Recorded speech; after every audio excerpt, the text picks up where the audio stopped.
News 7 Tamil நேயர்களுக்கு வணக்கம். கேள்வி நேரம் நிகழ்ச்சிக்கு உங்களை வரவேற்பதில் மகிழ்ச்சி. இன்றைய கேள்வி நேரம் நிகழ்ச்சியினுடைய தலைப்பு என்னவென்று பார்க்கலாம். இன்றைய கேள்வி நேரம் நிகழ்ச்சியில் நாம் பார்க்க இருக்கிற மிக முக்கியமான தலைப்பு, தமிழகத்தையே உலுக்கி இருக்கிற ராம்குமாரினுடைய மர்ம மரணம் எதை காட்டுகிறது?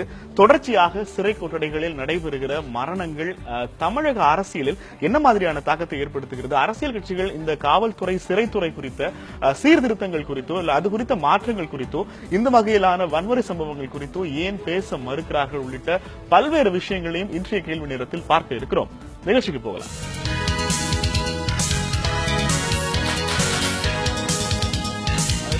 இளம் பொறியாளர் சுவாதியினுடைய கொலை வழக்கில் குற்றம் சாட்டப்பட்டு கைது செய்யப்பட்டிருந்த ராம்குமார் கடந்த ஞாயிற்றுக்கிழமை மாலை மின்சார ஒயரை கடித்து இறந்து போனதாக சிறைத்துறை நிர்வாகம் தெரிவித்திருக்கிறது. இந்த மரணம் தமிழகம் முழுக்க பெரிய அதிர்வலைகளை உருவாக்கி இருக்கிறது. ஏறக்குறைய குற்றப்பத்திரிகை தாக்கல் செய்வதற்கு இன்னும் ஓரிரு நாட்கள் இருக்கிற நிலையில், குற்றப்பத்திரிகை தாக்கல் செய்தாலும் செய்யாவிட்டாலும் ஜாமீன் வழங்குவதற்கான வாய்ப்புகள் இருக்கிற சூழலில் இதுவரை பேசுவதற்கான வாய்ப்பே வழங்கப்படாமல் அவர் உயிரிழந்திருப்பது பெரிய அதிர்வலைகளை உருவாக்கி இருக்கிறது. ராம்குமார் குற்றவாளியா இல்லையா என்பதை காட்டிலும் அவரது மரணம் முறையாக விசாரிக்கப்பட வேண்டும் என்கிற கோரிக்கையும் வலுத்து வந்திருக்கிறது. இந்த கோரிக்கைகள் குறித்தும் எழுந்திருக்கிற சர்ச்சைகள் குறித்தும் இன்றைய கேள்வி நேரம் நிகழ்ச்சியில் பேச இருக்கிறோம். இது குறித்து நம்மோடு பேசுவதற்காக 4 ஆளுமைகளை நிகழ்ச்சிக்கு அழைத்திருக்கிறோம். ராம்குமாரினுடைய தரப்பு வழக்கறிஞர் SP ராமராஜ் அவர்கள் நம்மோடு இணைப்பில் இருக்கிறார். வணக்கம் சார். இதே போல முன்னாள் காவல்துறை அதிகாரி, ஓய்வு பெற்ற காவல்துறை அதிகாரி சித்தனன் அவர்கள் நம்மோடு இருக்கிறார். வணக்கம் சித்தனன் சார். மனித உரிமை செயற்பாட்டாளரும் தொடர்ந்து பல்வேறு விஷயங்களில் உண்மை அறியும் குழுக்களை நடத்தி வருகிற எழுத்தாளர் மார்க்ஸ் அவர்கள் நம்மோடு இருக்கிறார். வணக்கம் மார்க்ஸ். தொடர்ச்சியாக இந்த சம்பவங்கள் குறித்தும் சுவாதியினுடைய கொலை பின்னணி குறித்தும் தொடர்ச்சியாக பல்வேறு தகவல்களை சமூக வலைதளங்களில் பரவிவிட்டு வருகிற திலீபன் மகேந்திரன் அவர்கள் நம்மோடு இருக்கார். வணக்கம் திலீபன். ராம்குமார் சங்ககிட்ட இருந்து ஆரம்பிக்கலாம். ராமராஜ், இந்த ராம்குமாரினுடைய மரணத்தை தொடர்ச்சியாக பல்வேறு தரப்பினரும் விமர்சிக்கிறார்கள். ஒரு வழக்கறிஞரா அவரை எப்ப கடைசியா பாத்தீங்க? என்ன மாதிரியான மனநிலை அவர் இருந்தார்? கடைசியாக அவரை நான் சிறைச்சாலையில் சனிக்கிழமை 11 மணிக்கு அவரை சந்தித்தேன். 1 மணி வரை அவருடைய பேசிக் கொண்டிருந்தேன். அன்று என்ன நடந்தது என்றால், ஏற்கனவே இருந்த சிறைத்துறை அதிகாரி மாற்றப்பட்டு புதிய அதிகாரி பொறுப்பேற்றிருந்தார். இந்த சூழ்நிலையில் ராம்குமாரிடம் நான் கேட்டேன், என்னப்பா எப்படி இருக்க, நீ என்ன பொசிஷன்ல இருக்க அப்படின்னு கேட்ட உடனே, ஒரு பிரச்சனையும் இல்லை, நான் இப்ப தனிமை சிறையில் இருக்கேன், என்னை யாரும் இது பண்ணலன்னு. ஆனால் ராம்குமார் இந்த குற்றத்தை நான் செய்யவில்லை, நிரபராதி, நிச்சயமாக நீங்க எனக்கு வெளியே ஜாமீன் எடுத்து கொடுத்து வெளியே கொண்டு வந்தா உண்மையை நிரூபிக்கலாம் அப்படின்னு என்கிட்ட சொன்னாரு. அதன் அடிப்படையில் அவர் நல்ல மனநிலையோட, செய்யாத குற்றத்திற்கு இந்த சிறைவாசம் அணிவித்துக் கொண்டிருக்கிறேன் என்ற மன அழுத்தம் மட்டும் அவரிடம் இருந்ததே தவிர, எப்படியாவது வெளியே இந்த சமூகத்தின் முன்னிலையில் தான் ஒரு நிரபராதி என்று நிரூபிக்க வேண்டும் என்ற மன அழுத்தத்தில் தான் இருந்தாரே தவிர, மீண்டும் புதிய வாழ்க்கையை, நல்ல வாழ்க்கையை வாழ வேண்டும் என்ற ஆசையோடு இருந்தாரே தவிர, அவர் தற்கொலை மன எண்ணத்தில் இருக்கவே இல்லை என்பதை நான் தெளிவாக. சிறைத்துறை நிர்வாகம் தரப்புல தண்ணீர் குடிக்க போனவர் மின்சார உயரை பல்லுல கடிச்சு இறந்திருக்கிறார் அப்படிங்கிற தகவலை எப்படி பாக்குறீங்க நீங்க? அதாவது கொஞ்சம் ஒண்ணு மட்டும் பார்க்கணும். சிறைத்துறையில உயர் அழுத்த மின்சாரம் தான் ஒருவரை தாக்கி கொள்ளும். குறைந்த மின்சாரம் தாக்காத அவர் சாக்கடிச்சு கழுதிக்கு போடும். ரெண்டாவது அந்த சுவரில் இருக்கக்கூடிய மின்சாரம் கூட அது உயர் அழுத்த மின்சாரம் அல்ல. இரண்டாவது சிறைத்துறையில ஆள் தொடுற அளவு கூட மின்சாரம் எங்கேயுமே கிட்டத்தில் கிடையாது. எனக்கு கிடைத்த தகவல், சிறைத்துறை அதிகாரி IG கருப்பண்ணன், அதாவது சிறையை எல்லாரும் பார்வையிட வர்றது மாதிரியும், அதனால யாரையும் திறக்காம 2 ஞாயிற்றுக்கு சனி ஞாயிறுகளும் போன சனி ஞாயிறே இந்த வேலையை செஞ்சிருக்கிறாங்க. எல்லாரையும் உள்ளடக்கி வச்சு இவரை தனிமைப்படுத்தி கொலை செய்திருக்கிறார்களே தவிர, நிச்சயமாக அதாவது எப்படி பிளேடை வச்சு தற்கொலைக்கு முயற்சி பண்ணி களத்தை இப்படி துண்டா இருக்கிறதுக்கு முயற்சி பண்ணான்னு சொல்லி பிளேடு கதை கொண்டு வந்த போலீஸ் மாதிரி சிறைத்துறை என்ன செஞ்சிருக்குன்னா, இப்ப பல்லிட்டு கடிச்சு மின்சாரத்தை பல்லிட்டு கடிச்சு சாகிறதுக்கான நிகழ்ச்சியை ஏற்படுத்தியிருக்காங்க. ஒரே ஒரு விஷயத்தை நான் தெளிவுபடுத்திக்கிறேன். அதாவது என்ன அப்படின்னா, மின்சாரம் தாக்கி இறந்தால் ஒரு மனிதனுடைய மின்சாரம் தாக்குனது உடனே அது வெடிச்சு கத்தி குத்துன மாதிரி வெடிச்சு வெளியே வரும். அப்படி எந்த காயமும் நான் பார்க்கல, அதில் காட்ட மாட்டுக்காங்க. ஒருவேளை உண்மை வெளியே வந்து விடும் என்ற காரணத்திற்காகத்தான் ராம்குமாரை காட்டுவதற்கே மறுக்கிறாங்க. ராம்குமார் பிணத்தை காட்டுவதற்கே மறுக்கிறார்கள்.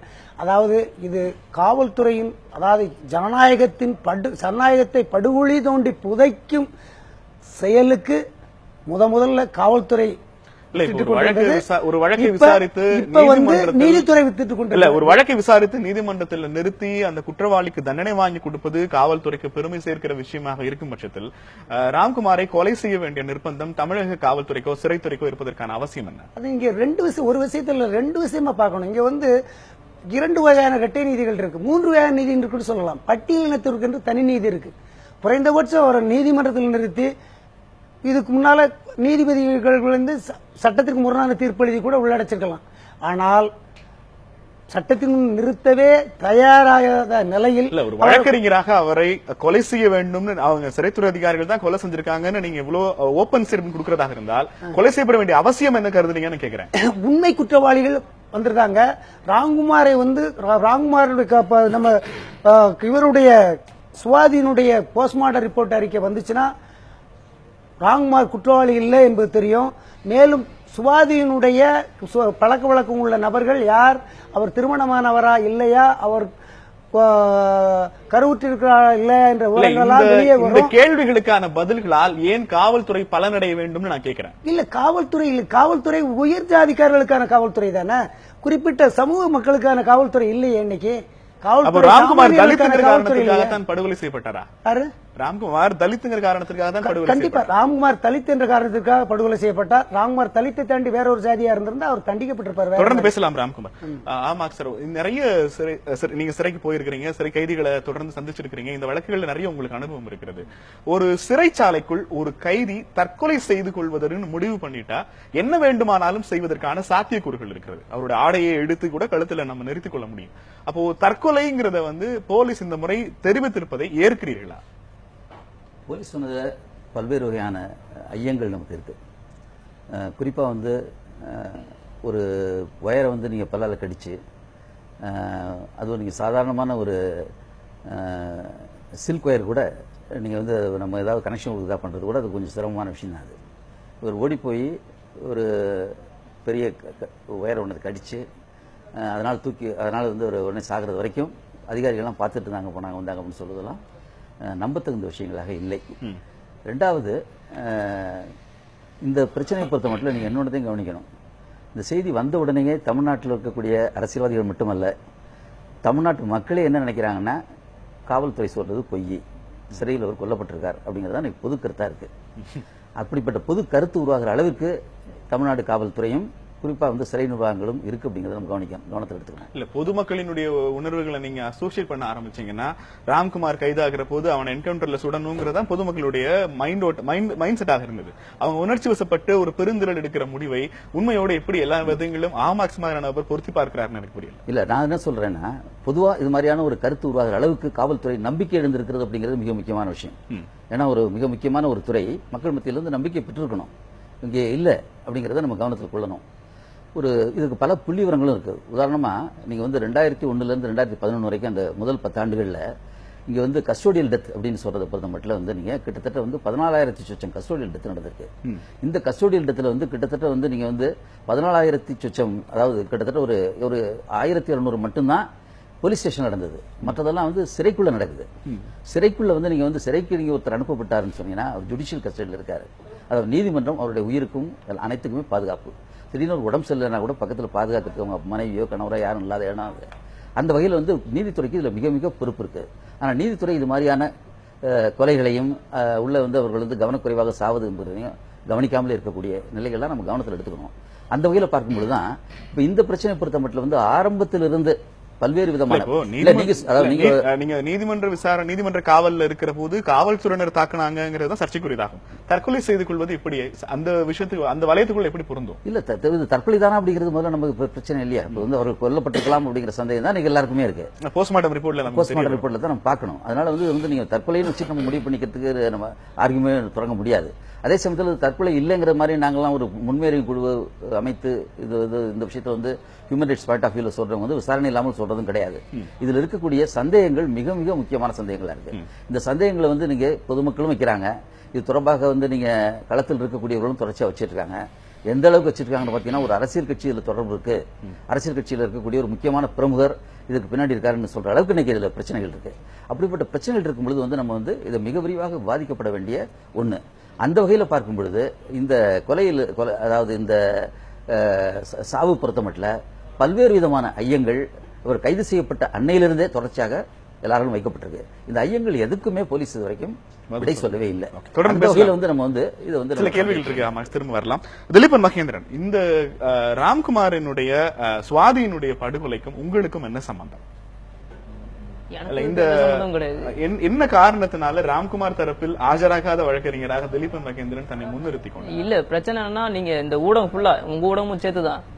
அதாவது அவரை பிடிக்கும் போது சந்தேகப்படும் நபர்னு சொல்ல, கொலையாளி கைது அப்படின்னு சொன்னவங்க மக்களும் அப்படி அவனை கொல்லணும் வெட்டணும், நீங்க இப்ப சொன்னீங்கல்ல, அதனாலதான் கொல்லணும் வெட்டணும் அப்படின்னாங்க.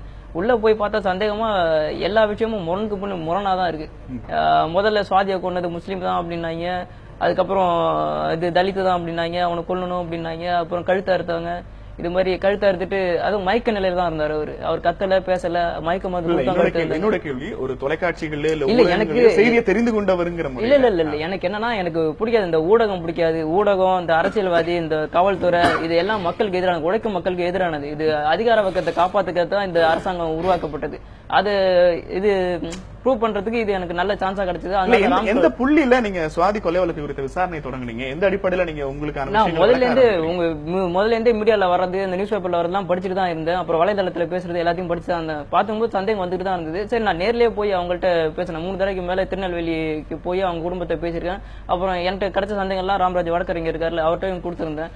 அதான் இந்த குற்றம், அதாவது பார்ப்பனையும் கழுத்து இருக்கும், அதை வந்து நான் நிரூபிச்சு ஆகணும் அப்படின்னு சொல்லி தான் இதுல இறங்குனது. பார்த்தா என்னையும் சேர்த்து உள்ள தள்ளிட்டாங்க. 12 நாள் ஜெயிலுக்குள்ள இருந்தேன். அதுவும் எப்படி, அதாவது ஜெயிலுக்குள்ள எப்படி கிடந்தேன்னா, சரி நான் அந்த விஷயத்துக்கு வரல, நீங்க கேட்டதுக்கு மட்டும் பதில் சொல்லிடுறேன். ராம்குமார் மீது இந்த சுவாதி கொலையில் தொடர்பு இல்லைங்கிறத எந்த புள்ளியில இருந்து ராம்குமார் வழக்கறிஞர் சட்ட ரீதியாக இது அதாவது என்ன தரப்புல நின்று என்ன பிளாட்ஃபார்ம்ல நின்று அவருக்காக போராடிட்டு இல்ல, நான் அது முதல்ல இருந்து சந்தேகம் வந்துச்சு. அதாவது பேஸ்புக் மூலமா தான் காதல் அப்படின்னு, இதுல பேஸ்புக் தான் மீன், பேஸ்புக் மூலம் தான் காதல் அப்படின்னு சொல்லிட்டு இருந்தாங்க. அது சுவாதிக்கும் அதுக்கும் அவங்க 6 மாசமா பழக்கம் அப்படின்னு சொல்லி நியூஸ் பேப்பர் எல்லாம் வந்துச்சு. எனக்கு சந்தேகம், எப்படி பேஸ்புக் மூலம், அவன்கிட்ட டேக் லைன்ல ஒண்ணுமே கிடையாது, ஃப்ரெண்ட் லிஸ்ட்ல விஷ் பண்ண கூட இது பண்ண கிடையாது. சரி, அவரை வச்சுதான் பாஸ்வேர்ட் யூஸ் பண்ண இப்போட லாகின்ல தான் இருக்குது. அவன் சுத்தமா சுவாதிங்கிற பொண்ணை தேடல. அவன் சுவாதிங்கிற பொண்ணு பேசவே இல்லை. கன்வர்சேஷன் டெலிட் பண்ணிருந்தா கூட மெயில் ஐடியில போய் உட்காந்துருக்கும். மெயில் ஐடியிலும் கிடையாது. இப்போ என்னோட இருந்து வேணா ஓப்பன் பண்ணி கேட்டுறேன். அதாவது அவன் டெலிட் பண்ணி, அதாவது ஆக்டிவிட்டி லாக்னு இருக்கும், அதுல போய் தேட்டாலும் அவன் கமெண்ட் பண்ணல, சுவாதிங்கிற பொண்ணையே தேடல. கரெக்டா 24 ஆக்டிவிட்டி லாக்ல போய் நான் பார்த்தேன், அதுல இல்ல. அதுக்கப்புறம் டெலிட் பண்ணலாமே, அது டெலிட் பண்ணலாம், அது இல்ல அப்படிங்கிறேன். டெலிட் பண்ணலாம். சரி, அதையும் டோட்டலா அவன் டெலிட் பண்ணிட்டா ஆர்கியூ டம்ப்னு ஒன்று இருக்கும். முதல் நாள்ல இருந்து கடைசி நாள் வரைக்கும் நம்ம டவுன்லோட் பண்ணி எடுக்கலாம், இந்த செட்டிங்ஸ்ல இருக்கும். அதையும் நான் ஓபன் பண்ணி பார்த்தா இல்ல. அப்படி இருக்கும்போது எப்படி சுவாதிக்கும் இதுக்கும் வந்து பேஸ்புக் காதல் அப்படிங்கிறது தான் டவுட். அப்புறம் தேடி இருக்கான். 24ஆம் தேதி கொலை நடந்தது. 25ஆம் தேதி சுவாதிங்கிற பொண்ணை போட்டு தேடி, சுவாதி ரங்கனாகி, சுவாதி கேபி, சுவாதி என்னென்னமோ போட்டு தேடி பாக்குறான். 24ஆம் தேதி கொலை நடக்குது. 25ஆம் தேதி காலைல 8:30க்கு தேடி பாக்குறான். நைட் வரைக்கும் தேடி போறான். அதாவது என்னமோ அவனுக்கு தெரிஞ்சிருக்கு. ஆனா அவன் வந்து சுவாதிகள் லவ் பண்ணா, ஒரு தலையா காதல், அந்த இது தேவாங்கு வாயில வெட்டுறது, இதெல்லாம் பொய். அவன் கிடையாது இதுல. அதான் அடிச்சு சொல்றது. ராம்குமாரனுடைய மரணத்தை திலீபன் மகேந்திரன் எப்படி பாக்குறாரு? ராம்குமார் இது அதான் பார்ப்பனத்துக்கு பலிகடா. எவனையோ காப்பாறதுக்காக இவனை பிடிச்சி உள்ள போட்டு கழுத்து எடுத்து விட்டாங்க. முதல்ல கழுத்து எடுத்து உண்மையை சொல்லக்கூடாதுன்னாங்க. அதுக்கப்புறம் வாயில இது ஷாக் அடிச்சு கொண்டு விட்டாங்க. அவ்வளவுதான். அதாவது காவல்துறைங்கிறதே இப்படிதானே. அதாவது பொதுவா சமூக வலைத்தளங்கள்ல தீவிரமா இயங்குகிற ஒரு நபர் ஒரு குற்றச்சாட்டை முன்வைக்கிற போது நமக்கு பிடிச்சிருக்கு இல்ல நமக்கு தெரியுதுங்கிறதுக்கான குற்றச்சாட்டுகளை வைக்க முடியாது. நம்ம எதை குற்றச்சாட்டு வைப்பதாக இருந்தாலும் அதற்கு ஏதேனும் ஒரு ஆதாரம் வேணும். நீங்க வந்து பேஸ்புக் ஓபன் பண்ணி பார்த்தா அவங்க தெரியல, அப்போ சுவாதிக்கும் ராம்குமாருக்கும் தொடர்பு இல்லைங்கிறத நீங்க முன்வைக்க முடியும். ஆனால் மற்றவர்களுக்கும் இதற்கும் தொடர்பு இருக்குங்கிறது ஒரு அசம்ஷன்ல யார் வேண்டுமானாலும் எதை வேண்டுமானாலும் சொல்லலாம்னா அப்புறம் வந்து நீதிமன்றம், அப்புறம் அதுக்கு சட்டம், அப்புறம் அதுக்கு காவல். நீதிமன்றம் காவல்துறையும் அது பார்ப்பனியத்துக்கு தான் அப்படிங்கிறேன். இங்க தலித் மக்களுக்கு எதிரான சட்டம் தான் இருக்குது. எந்த சட்டம் அதாவது பிடிக்க போற ஒரு குற்றவாளியை பிடிக்கிறாங்கன்னா, அதாவது எப்படியோ சொல்லுவாங்களே, அது நிரபராதியை பிடிச்சி அவனை குற்றவாளியை சித்தரிக்கிறது ஸ்காட்லாந்து போலீஸ் அப்படிம்பாங்கல்ல, அதே மாதிரிதான். ஓகே சுதர்ணன் சார், 3 பேரும் பரவலான குற்றச்சாட்டுகளை முன் வச்சிருக்கிறாங்க. என்னுடைய அடிப்படை கேள்வி, நீதிமன்ற காவலில் இருக்கிற ஒரு நபரை முறையாக, இன்னும் சொல்ல போனால் உயிரோடு பாதுகாக்க வேண்டிய கடமை சிறைத்துறைக்கு இருக்கிறது. அந்த கடமையில இருந்து இவங்க நழுவிட்டாங்கன்னு தெரியலையா? முதலாவதாக இந்த வழக்குல, சுவாதி கொலை வழக்குல குற்றம் சுமத்தப்பட்ட இந்த ராம்குமாருடைய ஒரு துரதிர்ஷ்டமான மரணம் அப்படிங்கிறது ரொம்ப வருத்தத்துக்குரியது. கண்டிப்பாக நடந்திருக்க கூடாது. இந்த golden rule of criminal prosecution jurisprudence எப்படின்னா, ஒரு குற்றம் அனைத்து விதமான சந்தேகங்களுக்கும் அப்பாற்பட்டு நிரூபிக்கப்படும் முறையில் அந்த accused is deemed to be innocent தான், அவர் அப்பாவி தான். சார்ஜ் ஷீட் இந்த வழக்கில் இன்னும் போடல. 90 நாட்கள் வரைக்கும் சார்ஜ் ஷீட் போடலாம். இன்னும் ஃபைனல் ரிப்போர்ட் இன்னும் இறுதி அறிக்கை தாக்கல் செய்யவில்லை. தாக்கல் செஞ்சா ஒருவேளை get right to go on bail பண்ணலைன்னா, இப்போ தாக்கல் செஞ்சிருந்தாங்கன்னா இவ இறந்ததுனால சார்ஜ் அபேஷ் ஆயிருக்கும். இல்ல தாக்கல் இப்போ செய்யாதனால இப்போ டிராப் பண்ணுவாங்க லோக்கல் மில்லியமும். அப்படி ஒரு குற்றம் சுமத்தப்பட்டவர் அப்படிங்கறத விட அதிகமா என்னன்னா, இதுல இந்தியா முழுவதும் மிகப்பெரிய அதிர்வலை ஏற்படுத்திய ஒரு வழக்கு இது. ஊடகங்களில் மிக பெரிதாக விவாதிக்கப்பட்ட வழக்கு.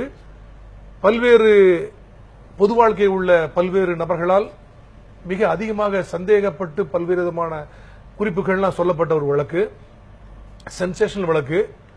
இதுல ஏற்கனவே நண்பர்கள்லாம் சொன்ன மாதிரி அவர் முதல்லயே தன் உயிரை மாய்ப்பதற்காக முயற்சி செய்தார் அப்படிங்கிற ஒரு இன்சிடென்ட் ஏற்கனவே அவர் கைது செய்யும் பொழுது, எத்தனைக்கும் பொழுது அட்டெம்ப்ட் டு கமிட் சூசைட் அப்படிங்கிற ஒரு இன்சிடென்ட் ஏற்கனவே ஒரு எபிசோடு இருக்கு.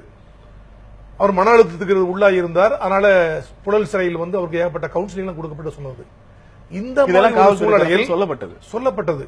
இந்த மாதிரி ஒரு சூழ்நிலையில் அவர் எந்த விதமான ஒரு ஃபர்தரா ஒரு இன்சிடென்ட் புழல் சிறையில் நடந்துடக்கூடாது அப்படிங்கறதுல மிக கடுமையான பாதுகாப்பு ஏற்பாடுகள் செய்யப்பட்டிருக்க வேண்டும். இப்ப ஆசியாவிலேயே பெரிய சிறைன்னு சொல்றோம். தமிழ்நாட்டில் உள்ள சிறையை, இந்த சென்னையில் உள்ள புழல் சிறையை நம்ம ஹை செக்யூரிட்டிலாம் சொல்றோம். ஹை செக்யூரிட்டிலாம் அப்படின்னு நான் நம்பல.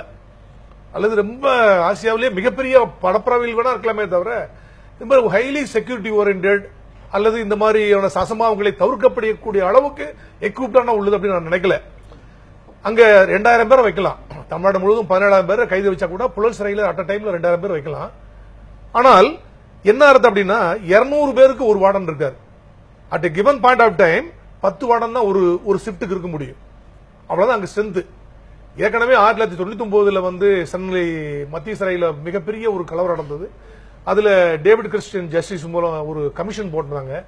அதுல இந்த ஸ்ட்ரென்த்லாம் ரொம்ப கம்மி, நீங்க ரொம்ப டிராஸ்டிக்கா இம்ப்ரூவ் பண்ணா தான் இந்த மாதிரி ஒரு சம்பவம் நடவடாம தர முடியும், கைதுகளுக்குள்ளேயே தகராறு எல்லாம் பண்ண முடியும், கைதுடைய பாதுகாப்பை நீங்க உறுதி செய்ய முடியும் அப்படிலாம் சொன்னாங்க. இப்படி இன்அடிக்குவேட் ஸ்ட்ரென்த் வச்சிட்டு இருந்தா கூட அதை வச்சு சிறை அதிகாரிகள் தப்பிக்க முடியாது. இந்த மாதிரி ஒரு மிக சென்சிட்டிவான வழக்கில் எதை எடுத்தாலும் அதுல ஒரு சந்தேக பார்வையோடு பார்க்கக்கூடிய ஒரு வழக்கில் காவல்துறை மீதும் சிறைத்துறை மீதும் அல்லது நீதித்துறை மீது பல்வேறு விதமான புகார்கள் சொல்லப்படும் இந்த வேளையில் அவருக்கு தனிப்பட்ட ஒரு பாதுகாப்பு அரேஞ்ச் பண்ண முடியலனா கூட, அவர் தனிப்பட்ட சிறையில் இருக்கும் பொழுது பல்வேறு, எனக்கு என்ன முழு உண்மை தெரியாது, இருந்தாலும் கூட அவர் இந்த மாதிரி மன அழுத்தத்துக்கு ஆளாகி இருந்தால் அப்படிங்கிறதுக்காக உண்மை தெரிஞ்ச சொல்லுவாரா? இல்ல, அதாவது அந்த நபர் ராம்குமார் அவர்கள் ஒரு சிறையில் தனியறையில் மட்டும் வைக்கப்படவில்லை, அவர் கூட 2 பேர் வச்சிருந்தாங்க. ஏன்னா மன உளைச்சலுக்கு உள்ளாகி ஏதாவது சம்பவம் நடந்தக்கூடாதுன்னு அவாய்ட் பண்ற காட்டி வச்சிருந்தாங்க அப்படிங்கிறது தகவல் இருக்கிறது. அந்த தகவல் இல்ல பொய்யா இருக்கலாம், அப்புறம் சொல்லுங்க, பொய்யா இருக்கலாம், நான் கேள்விப்பட்டதான் சொன்னாங்க வச்சு சொன்னாங்க. அவரு ரூம்ல இருக்கும்போது தனியாவே நண்பர் சொன்ன மாதிரி, நீதிபதி ஓய்வு பெற்ற நீதிபதி சொன்ன மாதிரி தனியாவே வைக்கப்பட்டிருந்தால் கூட அவருக்கு தனியாக ஒரு ஆள் போட முடியாது, அந்த அளவு செக்யூரிட்டி நம்ம ஸ்ட்ரென்த் இல்ல. ஆனால் கூட அவர் காலையிலயோ மாலையிலோ அந்த சிறையை விட்டு வெளியே வரும் பொழுது, உலா விடும் பொழுது, ஒரு பாத்ரூம் போகும்போது, குளிக்க போகும்போது, சாட போகும்போது, கண்டிப்பாக இவ்வளவு பெரிய ஒரு ஹைலி சென்சிட்டிவ் வழக்குல மிகப்பெரிய ஒரு எதிர்பார்ப்பு அல்லது ஒரு ஏதாவது ஒரு கான்ட்ரவர்சி நடந்துரும் அப்படின்னு ஒரு வழக்குல சிறை அதிகாரிகள் ரொம்ப ரொம்ப ரொம்ப ரொம்ப ரொம்ப கேர்ஃபுல்லா இருந்துக்கணும், கூட ஒரு ஆள் ஃபாலோ பண்ணிருக்கணும். இப்போ முடியுமா முடியாதா இந்த மாதிரி எல்லாம் பல்வேறு இது சொன்னாங்க, அங்க போய் பண்ண முடியுமா அப்படின்னு சொல்லி. நான் காவல்துறையில 36 வருஷம் மேல 37 வருஷம் பணிபுரிந்திருக்கேன். கண்டிப்பாக நீங்க சொன்னீங்க, ஒரு நல்ல வேலிட் பாயிண்ட் சொன்னீங்க. சிதனன் சாருடைய எல்லா விதமான விளக்கங்களுமே சிறைத்துறை காவலர்களினுடைய கவனக்குறைவால் இந்த அசம்பாவிதம் நடந்திருக்குங்கிற ஒரு கன்க்ளூஷன் பாயிண்ட்க்கு வர மாதிரி வர்றது என்னன்னா, நீங்க ஒரு நல்ல ஒரு பாயிண்ட் சொன்னீங்க. ஒரு இவர் வந்து ஒரு நபர் வந்து தற்கொலை செய்யணும் முயற்சி பண்ணா எப்படி வேணா பண்ற சான்ஸ் இருக்கு அப்படின்னு. காவல்துறையில கூட லாக்அப்ல எத்தனையோ சம்பவம், எவ்வளவு செக்யூரிட்டி போட்டு கார்டு வாரலே அவர் நின்று இருந்தா கூட 5 நிமிஷம் அவர் லேச கண்ணா பண்ணிடுவாங்க. என்னுடைய பாயிண்ட் என்னன்னு சொன்னா, இப்படி இருக்க வேண்டிய ஒரு சிறை துறையில் இது ஒரு gross negligence on the part of jail authority. சந்தேகமே இல்லை. மிக உங்க நெக்லிஜென்ஸ்ல ஒரு உயிர் போயிருக்கிறது என்பதை, ஒரு உயிர் போயிருக்கிறது நெக்லிஜென்ஸ் எப்படி சாதாரணமாக கடந்து இல்ல இவங்க அப்படித்தான் சொல்லுவாங்க. ஏன் அப்படின்னா இவர்கள் வந்து அதாவது இதுல கடற்படை அப்படிங்கிட்டு ரசாயனம் சாப்பிடுறவங்க காவல்துறை என்பது. அதாவது இன்றைக்கு என்ன நடந்துச்சு அப்படிங்கறத நான் சொன்னேன். கற்பண்ணன் ஐஜி வந்து வர இதுக்கு வாராருன்னு சொல்லி பயில்னு சொல்லிட்டு எல்லா ரூமுமே திறக்கப்படல 2 நாளா. இவரை மட்டும் தனிமை சிறையில் வச்சிருந்து இவரை எப்படி வந்து கொல்வது அப்படிங்கறத முடிவு பண்ணி தான் செஞ்சிருக்காங்க. 2 நாளா வந்து ஏன் சிறைத்துறை திறக்காமல் சிறைக்கதவுகள் அடைக்கப்பட்ட ரொம்ப எளிமையான ஒரு கேள்வி. ரொம்ப எளிமையான ஒரு கேள்வி. இல்ல சுவாதி மரணத்திற்கு பிறகு தமிழக எதிர்க்கட்சி தலைவர் ஸ்டாலின், திருமாவளவன், தமிழகத்தினுடைய பிரதான அரசியல் கட்சி தலைவர்கள் எல்லாருமே போய் பார்த்திருக்கிறாங்க. ராம்குமார் கைது செய்யப்பட்ட பிறகு அவர்தான் கொலை குற்றவாளியா என்பது ஊர்ஜிதப்படுத்தப்பட வேண்டும் திருமாவளவன் சிபிஐ விசாரணை வரைக்கும் கோருகிறார். ஒரு தமிழகத்தினுடைய அரசியல் முக்கியத்துவம் வாய்ந்த வழக்கில் கைது செய்யப்பட்டிருக்க ஒரு நபரை கண்காணிக்கிறதுக்கு ஒரு அறையில கண்காணிப்பு கேமரா கூட இல்லாமல் இருப்பது என்பது என்ன மாதிரியான சிறைத்துறை தயாரிப்புன்னு எனக்கு புரியல. சிறைத்துறை கண்காணிப்பு கேமரா இருக்கு அந்த ஏரியால, கண்காணிப்பு மட்டும் செயல்படாம போயிருக்கலாம். ஒரே நிமிஷம் என்னன்னா நீங்க சொன்னபடி இப்ப ஏற்கனவே இந்த நம்பரும் ஒத்துக்கிட்டாங்க. அதுல கண்காணிப்பு கேமரா இருக்குது. ஒவ்வொரு சிறை அறை வளாகத்துக்குள்ளேயும் பாக்குற மாதிரி பட்சம்னா it will may amount to intrusion to the privacy. கண்டிப்பா பண்ண முடியாது அண்டர்ல. ஆனால் அவங்களுக்கு இந்த மாதிரி சம்பவங்களை அவாய்ட் பண்ற மாதிரி பல்வேறு விதமான கேமரா வைக்கப்படும். இன்சபிஷியன்ட் தான் இருக்குது. இப்ப கூட காவல்துறை சிறைத்துறையின் அதிகாரிகள் கூட தகவல் அடிப்படையில் அவர் அறையில் அதை செஞ்சுக்கல. மருத்துவரையோ ஒரு பொது இடத்துலதான் அவங்க வைக்கிறாங்க. பொது இடங்கள்ல கூட கேமராக்கள் வைக்கிறது பிரைவசிக்கு எதிரானதா? இல்ல கண்டிப்பா பொது இடத்துல கண்டிப்பா வைக்கப்பட்டிருக்க வேண்டும்.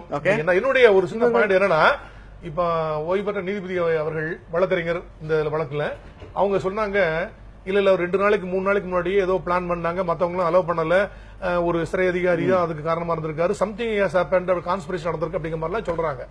உங்களுக்கு நல்லாவே தெரியும், வழக்கறிஞருக்கு தெரியும், அவங்களுக்கும் நல்லாவே தெரியும், ஆர்வலருக்கும் நல்லாவே தெரியும். குற்ற விசாரணை முறை சட்டம் சட்டப்பிரிவு 39 ஒரு வழக்கை பற்றி, ஒரு குற்ற வழக்கை பற்றி, குற்ற நிகழ்வை பற்றி, அதுவும் கொடுங்குற்றத்தை பற்றி ஒரு நபருக்கு தகவல் தெரிவித்தால் உடனடியாக புலன் விசாரணை அதிகாரிக்கு அவர் தெரியப்படுத்த வேண்டும். அவருக்கு கடப்பாடு உண்டு. அதுல சீரியஸா ஸ்டேட்டவே பனிஷ்மெண்ட் இங்க இல்ல, கடப்பாடு தான் கொடுத்தாங்க. ஆனா பிரான்ஸ் அமெரிக்காவில சொல்லல தப்புனாங்க. ஆனா இப்போ அந்த மாதிரி சொல்ற இவருக்கும் போது இவர் சொல்ல தவறு இருந்தால் கூட இந்த புலன் விசாரணை அலுவலரோ இது சம்பந்த ஒரு வழக்கு பதிவு செய்திருக்காரு இல்லையா, அந்த புலன் ஜூரிஸ்டிக்ஷன் அவரோ அல்லது இதுல விசாரிக்கக்கூடிய ஜூரிஸ்டிக்ஷனல் மேஜிஸ்ட்ரேட்டோ இன்கோஸ் பண்ணிட்டு இருக்காங்க. இந்த ரிப்போர்ட்ல ஒண்ணும் பண்ணல. இன்கோஸ் ரிப்போர்ட் முடிச்சு பிஎம் பண்ண போறாங்க. நான் சொல்ல வந்தது என்னோட கேள்வி முடிச்சறேன். தொடர்ச்சியாக இல்ல நீங்க டிஃபெண்ட் பண்ணுவதற்கான எல்லா விளக்கங்களையும் ஒவ்வொரு முறையும் எடுத்து வைக்கிறீங்க. சிறைத்துறை இப்போ இல்ல இந்த மரணத்திற்கு காரணமான சிறைத்துறை அதிகாரிகள் மீது நடவடிக்கை எடுக்க வேண்டுமா வேண்டாமா என்பதல்ல விவாதம். இந்த வழக்குல குறைந்தபட்சம் எதிர்பார்க்க நீங்க உங்க ஸ்டேட்மெண்ட் படியே அவர் தற்கொலைக்கு முயற்சி பண்ணிருக்கிறார். உங்க ஸ்டேட்மெண்ட் படியே போலீசார் தரப்பின்படியே. அப்படின்னா உயிரோடு குற்றப்பத்திரிகை தாக்கல் செய்கிற வரை நீங்க போய் நீதிமன்றத்தில் நிறுத்துவதற்காக அவரை உயிரோடு பாதுகாக்க வேண்டிய கடமை உங்களுக்கு இருக்கிறதா இல்லையா? இருக்குன்னு அப்பவே சொல்லிட்டேன், 100% சொல்லிட்டேன். திட்டமிட்டு நிகழ்த்தப்பட்ட சம்பவம் முக்கியமான பாயிண்ட். இவருக்கு சில தகவல் தெரியும், வழக்கறிஞருக்கு கண்டிப்பா தகவல் தெரியும். ஒரு கான்ஃபரன்ஸ் நடந்திருக்கு, எல்லா இடத்துக்கும் தெரியும் சொல்லிருக்காங்க. இவர் வந்து 39 சிஆர்பிசி பிரகாரம் இவர் தகவல் தெரிவிக்க கடமைப்பட்டவர். ஜூரிஸ்டிக்ஷனல் மேஜிஸ்ட்ரேட்டோ அல்லது போலீஸோ நாளைக்கு திரு ராமராஜ் அவர்களுக்கு ஒரு சமன் 160 சிஆர்பிசி அனுப்பி எங்களுக்கு எல்லாம் வராத தகவல், எங்களுக்கு தெரியாத தகவல், உண்மையான குற்றவாளி யார் என்ற தகவல் உங்களுக்கு தெரிந்திருக்கிறது, இது எங்களுக்கு தெரியப்படுத்த வேண்டும் என்று ஒரு சமன் அனுப்பி விசாரணைக்கு உட்படுத்தப்பட வேண்டும். அவர் தகவல் சொல்லணும். வரலைன்னா 176 சிஆர்பிசில he is liable. வந்து தவறு சொன்னா, தவறான தகவலை சொன்னால் 177 ஐபிசிலயும் he is liable. கண்டிப்பாக இதை சொல்லாமல் ஊடகங்களிலேயும் மற்றதிலேயும் ஒரு சர்மைசஸ் அண்ட் கன்ஜெக்ஷன்ல சொல்லிட்டே போறது வராது. ஏன்னா நீதிமன்றம் ரொம்ப ஒரு அருமையான வாதத்தோட முன் வச்சிருக்கீங்க. இல்ல ராம்குமார் மரணத்தின் மீதான எழுப்பப்பட்டிருக்கிற சந்தேகங்கள் என்ன என்கிற கேள்விக்கான பதிலை தொடர்ந்து விவாதிக்கலாம். ஒரு சிறிய இடைவேளைக்கு பிறகு கேள்வி நேரம் தொடரும்.